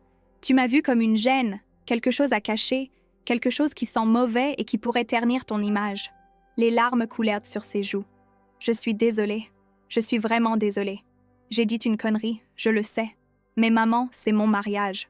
Ton mariage que j'ai payé avec ma santé, mon dos, mes nuits, ma vie. Alors quoi? Tu vas me punir, c'est ça? Tu vas détruire le jour le plus important de ma vie parce que je t'ai blessée? Le jour le plus important de sa vie. Pas ma vie. La sienne, évidemment. Je ne te punis pas, Aurélie. Je me choisis. Pour la première fois depuis 28 ans, je me choisis. Te choisir en détruisant mon mariage? Ton mariage n'est pas détruit. Il est juste. Reporté, ou annulé, ou je ne sais quoi. Mais ce n'est plus mon problème. Pas ton problème? Sa voix devenait hystérique. Comment ça, pas ton problème? Je suis ta fille. Oui, tu es ma fille, et je t'aime, mais je ne vais plus me détruire pour toi. Elle me fixait, bouche ouverte, comme si je venais de parler en langue étrangère. L'argent que j'ai économisé pendant 3 ans, il est toujours sur mon compte, 42 000 €, et je vais l'investir en moi pour la première fois de ma vie. Tu es en train de me dire que tu gardes l'argent? Que tu ne paieras pas mon mariage? C'est exactement ce que je dis, mais tu n'as pas le droit? Cet argent, c'était pour moi. Tu l'as économisé pour moi. Je l'ai économisé pour ton mariage, pour te faire plaisir. Mais je n'ai plus envie de te faire plaisir, Aurélie. Tu veux savoir pourquoi? Parce que tu ne me vois plus, tu ne me regardes plus. Je suis devenue invisible pour toi, juste une fonction, la mère qui paie. Et hier, quand tu m'as dit que je sentais mauvais devant tes amis, tu as franchi une ligne qu'on ne peut pas franchir sans conséquence. Elle s'est effondrée sur le canapé, la tête dans les mains. Ses épaules tremblaient, elle sanglotait. Qu'est-ce que je vais dire à Mathieu? Qu'est-ce que je vais dire à sa famille, aux invités? La vérité, que ta mère a décidé de ne pas payer le mariage. Mais pourquoi? Qu'est-ce qu'ils vont penser? Je m'en fiche de ce qu'ils vont penser. Elle a levé la tête brusquement. Comment tu peux dire ça? Comment tu peux être aussi égoïste? Égoïste. Le mot a flotte entre nous. Égoïste, j'ai répété doucement. Pendant 28 ans, je me suis oubliée pour toi. J'ai travaillé jusqu'à l'épuisement. Je n'ai jamais eu de vie personnelle. Jamais eu d'homme. Jamais eu de vacances. Jamais eu de plaisir. Tout était pour toi. Et maintenant que je décide de prendre soin de moi, je suis égoïste? Oui, parce que tu choisis le pire moment. Mon mariage est demain. Ton mariage aurait dû être un moment de joie, de fierté. Tu aurais dû être fière que ta mère soit là, même si elle sent le détergent. Parce que cette odeur, c'est l'odeur du sacrifice, l'odeur de l'amour. Mais tu as eu honte de moi. Elle pleurait, recroquevillée sur elle-même. Je m'excuse, maman. Vraiment, j'ai été horrible. Je le sais, mais s'il te plaît, ne fais pas ça. Je me suis assise à côté d'elle, pas trop près, juste à côté. Aurélie, regarde-moi. Elle a levé ses yeux rouges vers moi. Je ne fais pas ça pour te blesser. Je ne fais pas ça par vengeance. Je fais ça parce que j'ai réalisé quelque chose hier. J'ai réalisé que je m'étais perdue, complètement perdue. Je ne sais même plus qui je suis quand je ne suis pas ta mère ou la femme de ménage. Et ça, c'est dangereux. C'est mortel. Mais maman, non, écoute. 42 000 €, c'est beaucoup d'argent. Assez pour que je prenne soin de moi. Assez pour que je me soigne. Assez pour que j'arrête de travailler la nuit. Assez pour que je vive, enfin. Pas que je survive, que je vive. Et moi? Qu'est-ce que je deviens, moi? Tu deviens adulte, tu te débrouilles, comme je me suis débrouillée quand ton père est parti. Mais c'est pas juste. La vie n'est pas juste, Aurélie. Tu veux un château à Versailles? Travaille pour le payer. Demande à la famille de Mathieu de t'aider. Fais un emprunt. Organise un mariage plus modeste. Mais ne compte plus sur moi pour me tuer à la tâche pendant que tu as honte de moi. Elle s'est levée brusquement. « Tu es en train de ruiner ma vie. »« Non, je suis en train de sauver la mienne. » Elle m'a regardée avec une expression que je ne lui connaissais pas. Un mélange de haine et d'incompréhension. « Je ne te pardonnerai jamais, » elle a dit d'une voix tremblante. « Peut-être. Mais moi, je vais apprendre à me pardonner de m'être oubliée pendant si longtemps. » Elle a attrapé son sac. Elle s'est dirigée vers la porte. Sur le seuil, elle s'est retournée. « Tu vas regretter, maman. Tu vas regretter ce que tu fais aujourd'hui. » « Peut-être. On verra. » Elle est partie en claquant la porte. J'ai entendu ses pas dévaler les escaliers, puis plus rien. Je me suis rassise dans mon fauteuil. Mon cœur battait vite. Mes mains tremblaient, légèrement. Mais je ne pleurais pas. Je venais de perdre ma fille. Ou du moins, c'est ce qu'il me semblait. Mais en même temps, j'avais l'impression de m'être retrouvée. La soirée est tombée doucement sur Paris. J'ai allumé une lampe. J'ai remis Édith Piaf sur la platine. Et je suis restée là, dans mon fauteuil, à regarder la nuit envahir les toits de Montmartre. Demain était le jour du mariage. Demain, il n'y aurait pas de mariage. Je me prépare avec soin. Je mets ma belle robe lit de vin. Je me maquille. Je me coiffe. Je veux faire bonne impression. Pas pour paraître quelqu'un que je ne suis pas, juste pour montrer du respect. J'achète une bouteille de vin correcte et des fleurs chez le fleuriste de la rue Le Pic. Des chrysanthèmes orangés et jaunes, chaleureux, automnaux. En arrivant devant l'immeuble d'Aurélie, je respire profondément. J'ai le trac. C'est idiot, mais c'est comme ça. Je monte les escaliers. J'entends des voix, des rires qui viennent de chez elle. Je frappe. Aurélie ouvre. Elle rayonne. « Maman, entre !»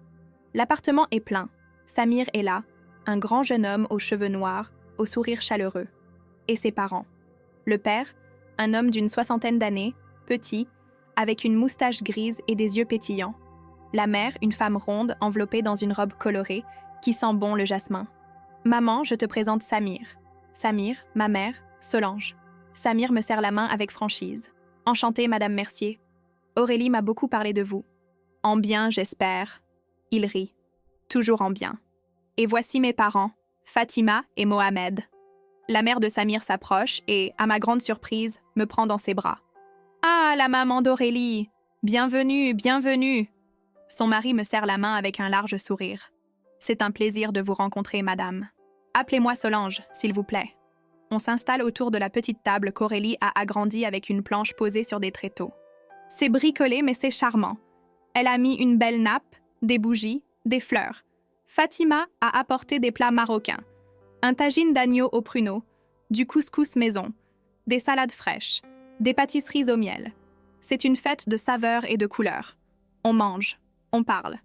Mohamed raconte des histoires de son restaurant. Fatima parle de ses petits-enfants en Algérie qu'elle n'a pas vus depuis 3 ans. Samir explique son travail avec les jeunes en difficulté. Aurélie est lumineuse, détendue. À un moment, Fatima se tourne vers moi. « Aurélie nous a dit que vous travaillez dans une épicerie maintenant. Avant, vous faisiez quoi ?» Le silence se fait. Aurélie me regarde, un peu inquiète. Elle ne leur a pas dit. Je pourrais mentir, dire quelque chose de vague, mais je ne veux plus mentir. J'étais femme de ménage. Pendant plus de 30 ans, je nettoyais des bureaux la nuit. Fatima hoche la tête sans jugement. « Ah, c'est un travail difficile. Très difficile. Ma sœur faisait ça aussi. Ça l'a tuée. Littéralement. Elle est morte d'épuisement à 58 ans. C'est pour ça que j'ai arrêté. » Je dis doucement. « Avant que ça me tue. Vous avez bien fait. » Elle me prend la main. Le travail, c'est important. Mais la vie, c'est plus important. Mohamed ajoute. « Moi, je travaille dans la restauration depuis 40 ans. Debout 15 heures par jour, le dos détruit. Mais qu'est-ce qu'on peut faire? Il faut bien vivre. Maintenant, je vis différemment, je dis. Moins d'argent, mais plus de vie. » C'est la sagesse, dit Fatima avec un sourire. Samir me regarde avec respect. Aurélie m'a raconté ce que vous avez fait pour elle, tous ces sacrifices. C'est admirable. Aurélie rougit. Samir. Non, c'est vrai, insiste-t-il. Ma mère a fait pareil pour moi. Elle a travaillé comme aide-soignante pendant des années, des nuits entières, pour qu'on puisse aller à l'école, mes frères et moi. Je sais ce que ça représente. Il me regarde. Et je sais aussi qu'Aurélie a pris conscience de tout ça. Elle a changé. Elle est devenue quelqu'un de bien, quelqu'un de vrai, grâce à vous. Mon cœur se serre. Je regarde Aurélie. Elle a les larmes aux yeux. Merci, je murmure. Le dîner se poursuit dans une ambiance chaleureuse. On rit, on partage. C'est simple, c'est vrai, c'est beau. Vers minuit, Fatima et Mohamed se lèvent pour partir. On doit ouvrir le restaurant demain à 7 heures. Il faut qu'on dorme. On s'embrasse. Fatima me serre fort contre elle. Vous revenez quand vous voulez au restaurant. C'est la famille maintenant. La famille. Le mot résonne en moi. Après leur départ, Samir débarrasse la table avec Aurélie. Je les aide. On lave la vaisselle ensemble, dans cette petite cuisine minuscule. C'est domestique, banal, mais c'est un moment de grâce. Quand tout est rangé, Samir nous embrasse et s'en va. Je vous laisse entre vous. Aurélie et moi nous retrouvons seuls. Elle prépare du thé. On s'installe sur son canapé-lit. Alors, qu'est-ce que tu en penses? De Samir? Il est bien, vraiment bien, et ses parents sont adorables. Ils t'ont aimé aussi, je le sais. Tu leur as dit, pour le mariage qui n'a pas eu lieu? Oui, tout. Samir sait tout. Ce que je t'ai dit, ce que tu as fait, il comprend, il ne juge pas. C'est important. Oui, c'est important. Elle pose sa tête sur mon épaule. Maman? Oui? Je suis heureuse. Vraiment heureuse, pour la première fois depuis longtemps. Moi aussi, ma chérie. Tu crois qu'on va y arriver? À reconstruire notre relation? Je crois qu'on est déjà en train de le faire. On reste comme ça un long moment. Mère et fille, réunis, différemment, mieux. Mars. 6 mois encore ont passé. 1 an maintenant depuis ce vendredi de pluie à Versailles. 1 an depuis que tout a basculé. Je travaille toujours à l'épicerie. Lynn m'a proposé de passer à temps partiel, 25 heures par semaine. J'ai accepté. Ça me permet de gagner un peu plus tout en gardant du temps pour moi. J'ai pris un abonnement à la bibliothèque municipale. Je lis énormément. Des romans, des biographies, des essais. Je redécouvre le plaisir des mots, des histoires, des mondes imaginaires. J'ai aussi commencé à suivre un cours de yoga pour seniors au Centre culturel de Montmartre. C'est doux, lent, adapté à mon dos fragile. Ça me fait du bien, physiquement, mentalement. Et j'ai des amis maintenant. Pas beaucoup, mais quelques-uns. Madame Nguyen, bien sûr. Fatima, la coiffeuse, avec qui je prends un café de temps en temps. Lynn et sa femme, qui m'invitent parfois à dîner. Les parents de Samir, que je revois régulièrement. Ma vie est simple, modeste. Mais elle est à moi. Aurélie vient me voir toutes les semaines, parfois avec Samir. On fait des choses ensemble. On va au cinéma. On se promène au parc. On cuisine ensemble. On parle. Vraiment. Notre relation n'est pas parfaite. Il y a encore des moments de tension, des non-dits, des blessures qui cicatrisent lentement. Mais on avance. Ensemble. Un samedi de mars, elle arrive chez moi avec une grande nouvelle. « Maman, Samir m'a demandé en mariage. » Mon cœur fait un bond. « Et tu as dit ?» J'ai dit oui. Je la serre dans mes bras. « Je suis si heureuse pour toi. Merci. On ne va pas faire un grand mariage.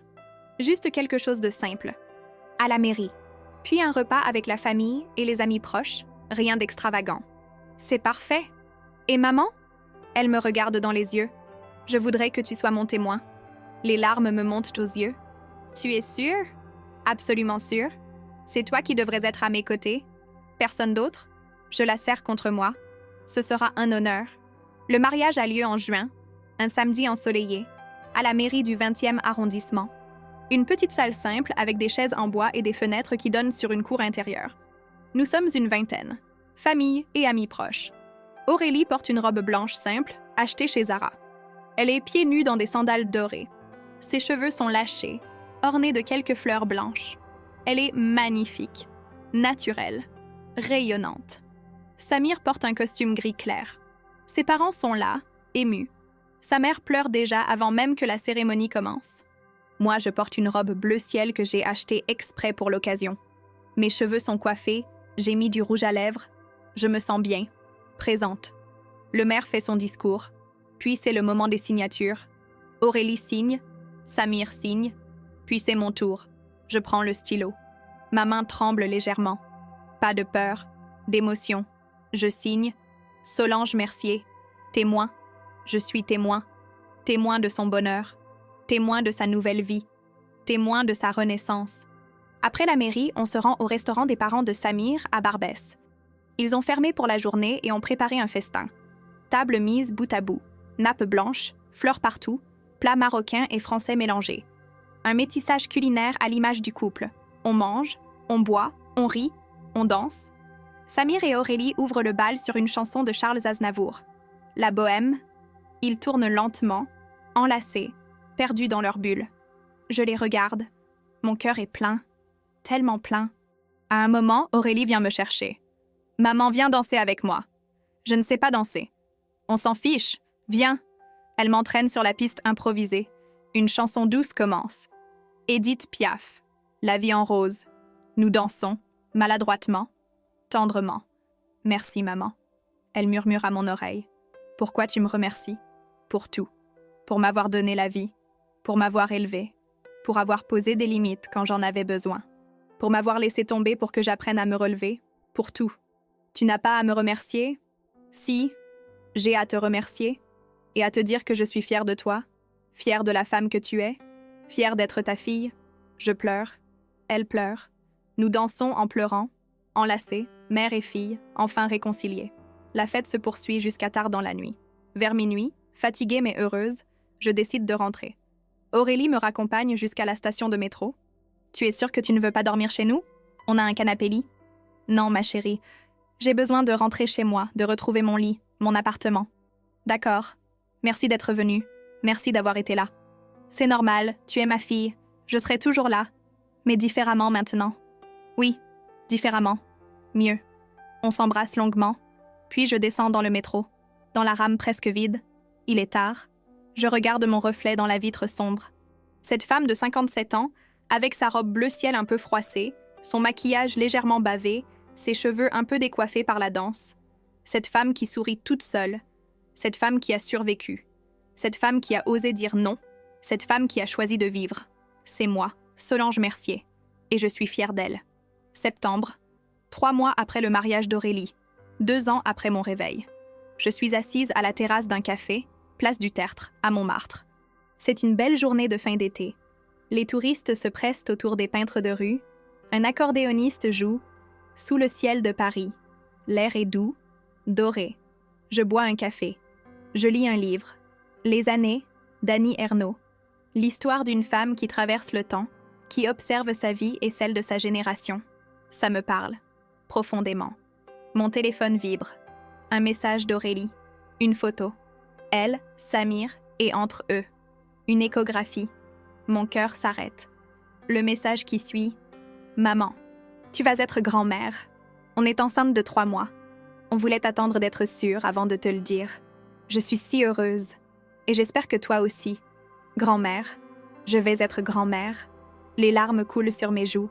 Des larmes de joie, de gratitude, de plénitude. Un nouveau cycle commence. Une nouvelle vie, une nouvelle chance. Je réponds. Je suis tellement heureuse, ma chérie. Tellement fière. Je vous aime. La réponse arrive immédiatement.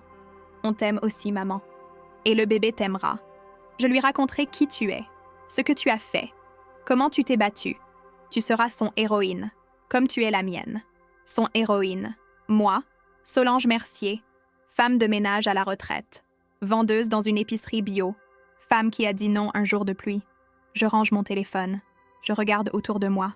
Paris vit, Paris vibre, Paris continue. Et moi aussi.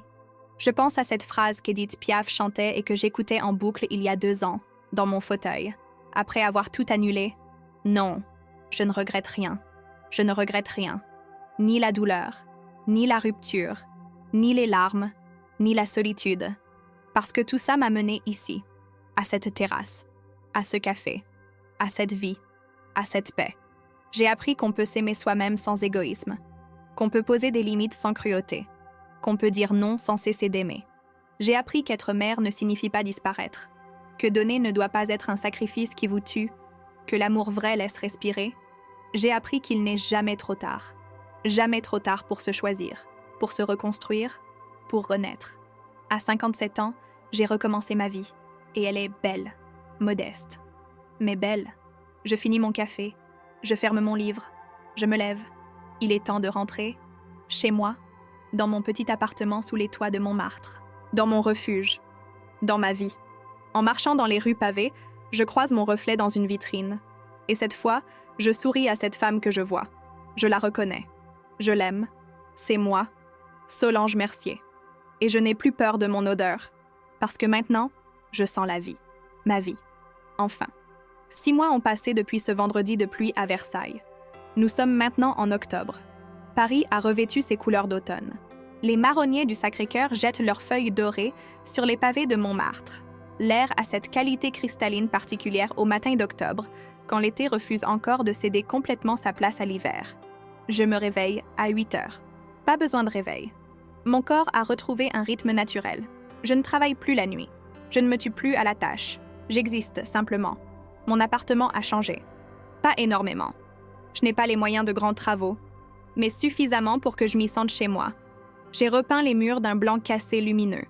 J'ai acheté des rideaux neufs, couleur lin, qui laissent peu passer la lumière. J'ai changé ma vieille literie pour des draps en coton doux, des petites choses, des choses à moi. Sur la table de nuit, il y a une photo dans un cadre simple. Aurélie et moi, quand elle avait 5 ans. On est au jardin du Luxembourg. Elle tient un ballon rouge. Je la regarde en souriant. Nos visages sont heureux, insouciants. C'était avant la complexité, avant la honte, avant la rupture. Je garde cette photo-là pour me rappeler. Pas ce qu'on était, mais ce qu'on pourrait redevenir, différemment. Je me lève, je prépare mon café. Un vrai café, moulu, que j'ai acheté chez un torréfacteur de la rue des Martyrs. Un luxe que je m'autorise maintenant. Pas tous les jours, mais souvent. Pendant que le café coule, je regarde par la fenêtre. Paris s'éveille. Les commerces ouvrent leurs rideaux de fer. Les boulangers sortent leur première fournée. Une mère promène son enfant en poussette. Un vieux monsieur promène son chien. La vie. Simple. Belle. Je travaille cet après-midi à l'épicerie de Lynn. 4 heures. De 14 à 18 heures. C'est suffisant. Suffisant pour payer mon loyer, mes factures, manger décemment. Je ne roule pas sur l'or, loin de là. Mais je respire. Les 42 000 € ont fondu. Pas complètement, mais considérablement. J'ai payé mes opérations. Mes genoux d'abord, en mai. 2 mois de rééducation intensive, puis mon dos, en juillet. C'était douloureux, long, difficile. Mais maintenant, je peux marcher sans avoir l'impression qu'on me plante des couteaux dans les articulations. J'ai aussi investi dans quelques vêtements. Rien d'extravagant. Juste des choses qui me vont bien, qui me font sentir humaine. Une belle veste en laine. 2 robes simples mais élégantes. Des chaussures confortables. Un manteau d'hiver correct. Et j'ai mis de l'argent de côté. Pour moi. Pour plus tard. Pour la retraite qui viendra dans 5 ans maintenant. Pour pouvoir respirer sans angoisser. Il me reste environ 25 000 €. C'est mon coussin de sécurité. Ma liberté. Ma tranquillité d'esprit. Ce matin, je vais chez le coiffeur. Pour la première fois depuis... Combien? 3 ans? 4? Je ne sais plus. Madame Nguyen m'a recommandé un petit salon tenu par une Marocaine, rue Le Pic. Elle est bien, Fatima, et pas chère. Le salon est minuscule. 3 fauteuils, des miroirs, une odeur de shampoing et de lac. Fatima est une femme d'une 50aine d'années, ronde, souriante, avec des yeux noirs pétillants. Alors, ma belle, qu'est-ce qu'on fait? Je regarde mon reflet dans le miroir. Mes cheveux gris, ternes, coupés n'importe comment. Je ne sais pas. Quelque chose de... différent. Elle passe ses doigts dans mes cheveux, évalue, réfléchit. Tu as de beaux cheveux, tu sais. Épais. On va les couper un peu, les structurer. Et peut-être une couleur? Pour raviver? Une couleur? Oui, rien d'agressif, juste pour enlever le gris un peu triste. Un châtain clair? Ça illuminerait ton visage? J'hésite. Puis je pense, pourquoi pas? Depuis quand je me soucie de mon apparence? Depuis quand je m'accorde ce genre de plaisir? D'accord, faisons ça. Fatima sourit. Tu vas voir, tu vas être magnifique. Pendant qu'elle travaille, elle parle. De son salon, de ses enfants, de son mari qui travaille dans le bâtiment, de la vie au Maroc qu'elle a quittée il y a 20 ans, de Paris qu'elle aime et déteste à la fois. Je l'écoute. C'est agréable. Pas de jugement, pas de questions indiscrètes, juste une femme qui parle à une autre femme pendant qu'elle lui lave les cheveux. Quand elle a fini, je me regarde dans le miroir. Je ne me reconnais pas. Mes cheveux sont coupés juste au-dessus des épaules, dégradés, avec une frange légère. La couleur est douce, chaleureuse. Mon visage semble plus lumineux, plus jeune. Alors? Demande Fatima. C'est bien, vraiment bien. Bien?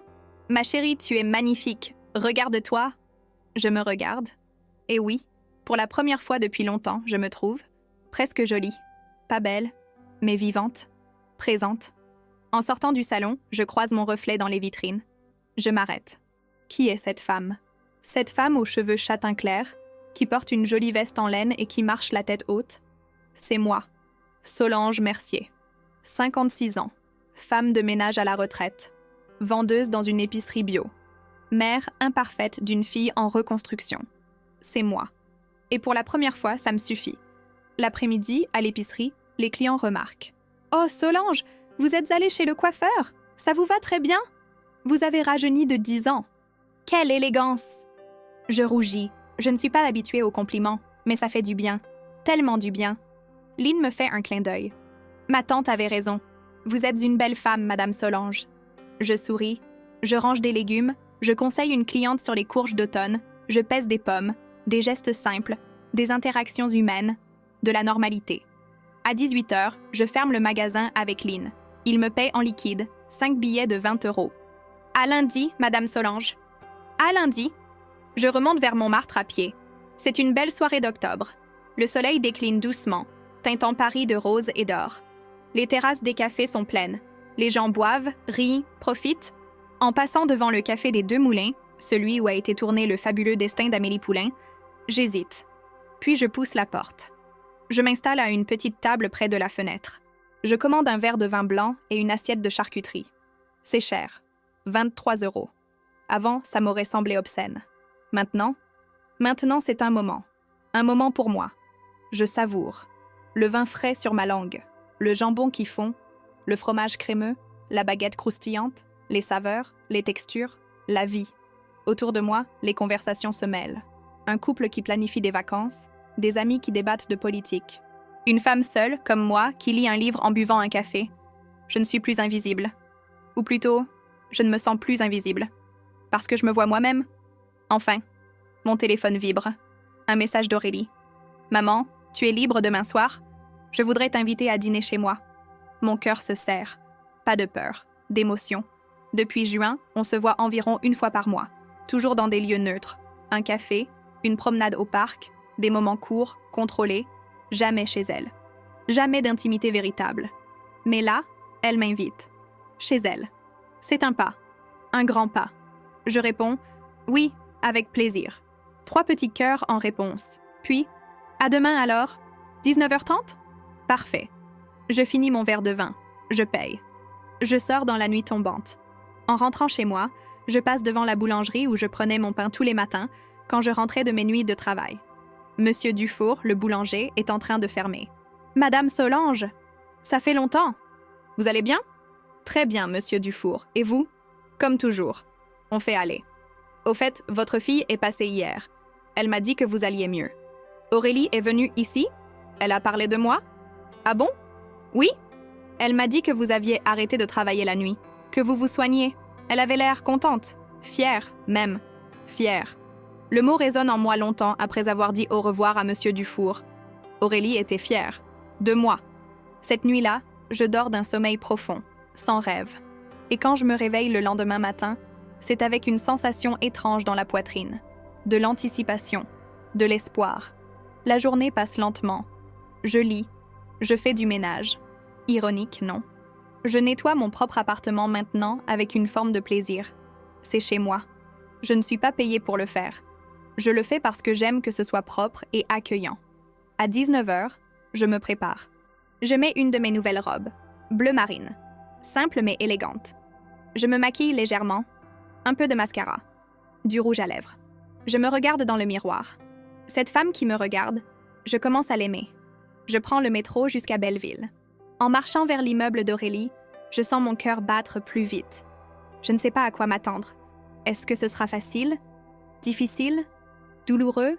Je monte les 5 étages. J'arrive devant sa porte. Je respire profondément. Je frappe.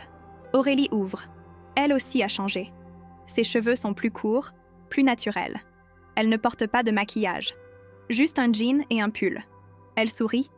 Un sourire qui semble sincère. Maman entre. L'appartement sent bon. Une odeur de cuisine, de tomates, d'ail, de basilic. J'ai préparé des pâtes, dit-elle. Rien de sophistiqué, juste des spaghettis bolognaises. Comme tu me faisais quand j'étais petite. Mon cœur se gonfle. C'est parfait. On s'installe à sa petite table. Elle a mis une nappe, des bougies, des fleurs dans un vase. Elle a fait des efforts. Elle serre les pattes. On commence à manger. C'est bon, simple, réconfortant. C'est délicieux, je dis. Merci, c'est ta recette. Enfin, j'ai essayé de me souvenir. On mange en silence quelques minutes. Pas un silence gênant, juste un silence. Puis elle pose sa fourchette. Maman, je voulais te parler de quelque chose. Mon cœur se serre. D'accord. J'ai commencé à voir une psychologue. Depuis 2 mois. Oh, oui. Après tout ce qui s'est passé avec Mathieu, avec le mariage, avec toi, j'étais perdue. Complètement perdue. Alors j'ai décidé de demander de l'aide. C'est bien, c'est courageux. On parle beaucoup de toi, de nous, de notre relation, de tout. Je ne dis rien, j'attends. Et j'ai réalisé quelque chose. Elle me regarde dans les yeux. J'ai réalisé que je t'ai traité comme un distributeur automatique. Comme quelqu'un qui devait juste donner, sans jamais rien recevoir en retour. Pas même du respect. Aurélie, non, laisse-moi finir, s'il te plaît. Elle respire profondément. Pendant toutes ces années, tu t'es sacrifiée pour moi. Tu as renoncé à tout. À ta vie, à tes rêves, à toi-même. Et moi, je prenais tout. Et je considérais ça comme normal, comme dû. Les larmes commencent à couler sur ses joues. Quand je suis entrée à Sciences Po, j'ai rencontré des gens d'un autre milieu. Des gens riches, cultivés, élégants. Et je me suis dit, je veux être comme eux. Je veux oublier d'où je viens. Oublier qu'on vivait dans 30 mètres carrés sous les toits. Oublier que tu nettoyais des toilettes pour me payer mes études. Tu voulais juste t'élever. Non, je voulais m'échapper. M'échapper de toi, de ce que tu représentais. La pauvreté, la galère, l'échec social. Et en faisant ça, je t'ai trahi. Je t'ai renié. Elle pleure maintenant. Vraiment. Ce jour à Versailles, quand je t'ai dit que mes amis allaient rire de ton odeur, c'était le sommet de ma cruauté, de mon mépris. Et tu sais ce qui est terrible? Sur le moment, je le pensais vraiment. Je pensais vraiment que tu étais une gêne, une embarras. Je tends ma main par-dessus la table. Je prends la sienne. Elle est froide, tremblante. Mais après, quand tu as tout annulé, quand Mathieu est parti, quand je me suis retrouvée seule, j'ai compris. J'ai enfin compris ce que tu avais fait pour moi, tout ce que tu avais sacrifié. Et j'ai eu tellement honte de moi. Tu n'as pas à avoir honte. Si, j'ai à avoir honte, parce que j'ai été horrible, ingrate, cruelle, et tu ne méritais pas ça. Tu méritais mieux qu'une fille qui avait honte de toi. Ses sanglots la secouent. Je me lève. Je contourne la table. Je la prends dans mes bras. Elle s'effondre contre moi, comme quand elle était petite et qu'elle se réveillait d'un cauchemar. Pardon, maman. Pardon. Je suis tellement désolée. Je la berce doucement. Je sais, ma chérie. Je sais. Tu peux me pardonner? Je t'ai déjà pardonné, depuis longtemps. Mais comment? Comment tu peux me pardonner après ce que je t'ai fait? Parce que tu es ma fille, et que les mères pardonnent, même l'impardonnable. C'est comme ça. Elle pleure longtemps dans mes bras, et moi je la tiens. Juste ça. Je la tiens. Quand ses sanglots se calment, elle se redresse. Elle s'essuie les yeux avec une serviette. J'ai quelque chose pour toi. Elle va chercher une enveloppe dans sa chambre. Elle me l'attend. Qu'est-ce que c'est? Ouvre. J'ouvre. À l'intérieur, il y a un chèque. 1000 € et une lettre manuscrite. Je déplie la lettre. L'écriture d'Aurélie. Ronde, familière. Maman, cet argent, c'est mon premier salaire. Enfin, une partie. Je sais que 1000 €, ce n'est rien comparé aux 42 000 que tu as économisés. Ce n'est rien comparé à tout ce que tu as donné. Mais c'est un début, un symbole. La preuve que je ne suis plus cette fille qui prend sans rien donner. Je veux commencer à te rembourser. Pas juste l'argent. Tout. L'amour, le respect, l'attention. Je ne sais pas si on peut réparer ce qui a été cassé. Peut-être que non. Peut-être que notre relation ne sera jamais comme avant. Mais j'aimerais essayer. J'aimerais qu'on construise quelque chose de nouveau, de plus sain, de plus égalitaire. Je ne veux plus être ta fille enfant qui ne fait que recevoir. Je veux être ta fille adulte qui peut aussi donner. Si tu veux bien de moi. Encore. Je t'aime, maman. Je t'aime tellement. Aurélie. Je relis la lettre 2 fois, 3 fois. Les mots dansent à travers mes larmes. Aurélie, tu n'es pas obligée d'accepter le chèque. Je sais que tu as encore de l'argent de côté. Mais j'avais besoin de faire ce geste. Pour moi. Pour nous. Je regarde le chèque. 1000 €, son premier salaire. Elle aurait pu le garder pour elle. Pour ses meubles, pour ses factures. mais elle me le donne. Je l'accepte, je dis doucement. Mais pas pour l'argent, pour ce qu'il représente. Pour le geste. Elle sourit à travers ses larmes. Merci. On finit de dîner. On parle, vraiment. Elle me raconte son travail à l'ONG, les gens qu'elle aide, les situations qu'elle découvre. Ça me rappelle, tu sais, notre situation. Quand j'étais petite. Quand on comptait chaque centime. Je comprends mieux maintenant. Ce que c'est de ne pas avoir assez. D'avoir peur du lendemain. Je lui parle de l'épicerie, de Lynn, de mes clients réguliers, de Madame Leblanc qui me raconte sa vie chaque fois qu'elle achète ses carottes, de Monsieur Petit qui fait toujours une blague avant de partir. On rit, on pleure un peu, on se redécouvre. À 23h, je me lève pour partir. Il faut que je rentre.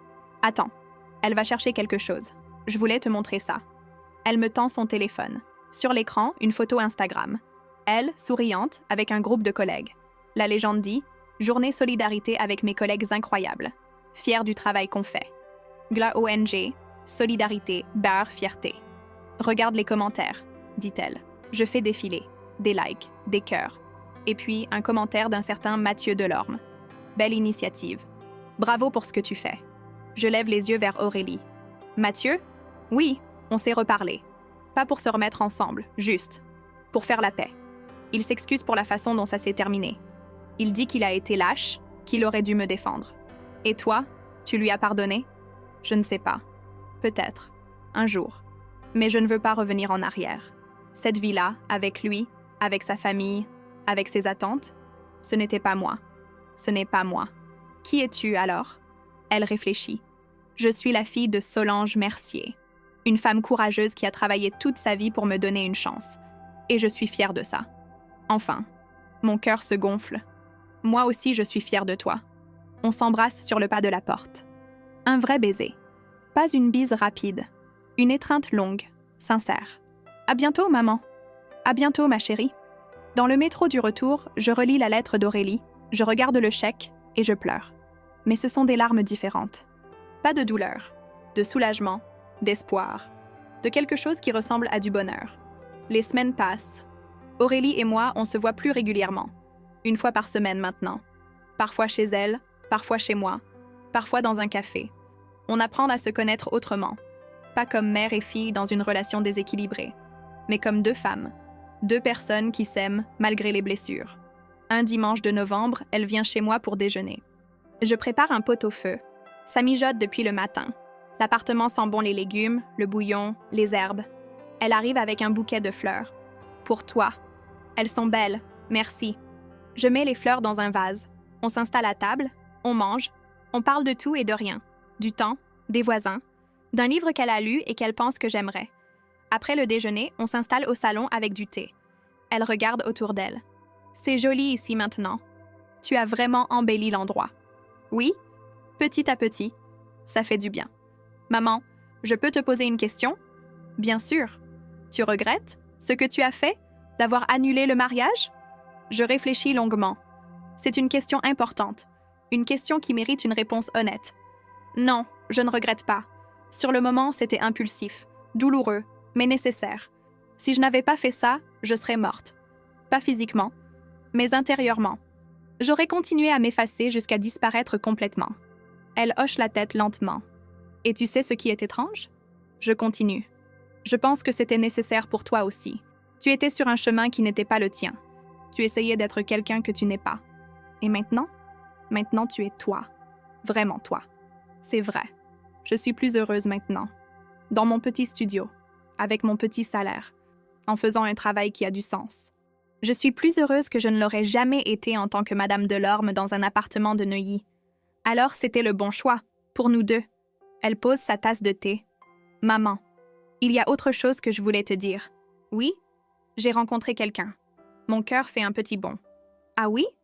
Oui, il s'appelle Samir. Il travaille à l'ONG avec moi. C'est un éducateur spécialisé. Il vient d'une famille immigrée algérienne. Ses parents tiennent un restaurant à Barbès. Il est différent de Mathieu, de tout ce que j'ai connu avant. Différent comment? Il est vrai, simple. Il ne joue pas de jeu. Il ne se soucie pas de son image sociale. Il fait ce qu'il fait parce qu'il y croit. Et il me regarde. Il me regarde vraiment. Pas comme une conquête. Pas comme quelqu'un à impressionner. Juste. Moi. Je souris. Ça a l'air bien. Oui. C'est bien. C'est très bien. Et maman? Oui. J'aimerais te le présenter. Pas tout de suite. On vient juste de commencer. Mais bientôt. Et cette fois, je ne lui cacherai rien. Il saura qui tu es, ce que tu fais, d'où on vient. Parce que je n'ai plus honte. Je suis fière. Les larmes me montent aux yeux. J'aimerais beaucoup le rencontrer. Elle sourit. Ce sourire lumineux que je ne lui avais plus vu depuis qu'elle était enfant. On passe l'après-midi ensemble. On regarde un vieux film français à la télévision. La vie est un long fleuve tranquille. On rit, on commente, on est bien. Quand elle part, à 19h, elle m'embrasse longuement. Je t'aime, maman. Moi aussi je t'aime, ma chérie. Après son départ, je reste un moment à la fenêtre. La nuit tombe sur Paris. Les lumières s'allument une par une. La tour Eiffel commence son spectacle scintillant. Je pense à ce chemin parcouru, à cette femme que j'étais il y a 6 mois, brisée, épuisée, invisible, et à celle que je suis devenue, pas parfaite, pas riche, pas sans cicatrices, mais vivante, vraiment vivante. Je pense à Aurélie, à sa transformation, à notre relation qui se reconstruit, brique par brique. Je pense à ce mariage qui n'a jamais eu lieu, à ce jour qui aurait dû être le plus beau jour de sa vie et qui est devenu le catalyseur de nos renaissances respectives. Parfois, détruire quelque chose, c'est la seule façon de pouvoir reconstruire. Mieux, plus solidement, plus authentiquement. Mon téléphone vibre. Un message de Madame Nguyen. « Solange, tu viens prendre le thé demain après-midi ?» J'ai fait des bannes. Je souris. Avec plaisir. À quelle heure? 15h. Je serai là. Des gâteaux vietnamiens et du thé avec une vieille voisine. Une simple invitation. Mais qui dit tant? Je ne suis plus seule. Je ne suis plus invisible. J'existe dans la vie des gens. Petitement, simplement, mais réellement. Cette nuit-là, avant de me coucher, je me regarde dans le miroir. Cette femme aux cheveux châtain clair coupés aux épaules. Ses yeux qui ont retrouvé un peu d'éclat. Ce sourire qui vient plus facilement maintenant. Bonsoir Solange, je me dis doucement. Tu as bien fait. Tu as eu raison. Tu as survécu. Et pour la première fois depuis très longtemps, je me crois. Décembre arrive avec ses premiers frimas. Paris se pare de décorations de Noël. Les Champs-Élysées scintillent de 1000 feux. Les grands magasins dévoilent leurs vitrines féeriques. L'air sent le vin chaud et les marrons grillés. Un samedi après-midi, Aurélie m'appelle. « Maman, tu es libre ce soir ?»« Oui. Pourquoi ?»« Samir et moi, on organise un petit dîner chez moi. Rien de sophistiqué. Juste ses parents et toi. J'aimerais que vous vous rencontriez. » Mon cœur bat plus vite.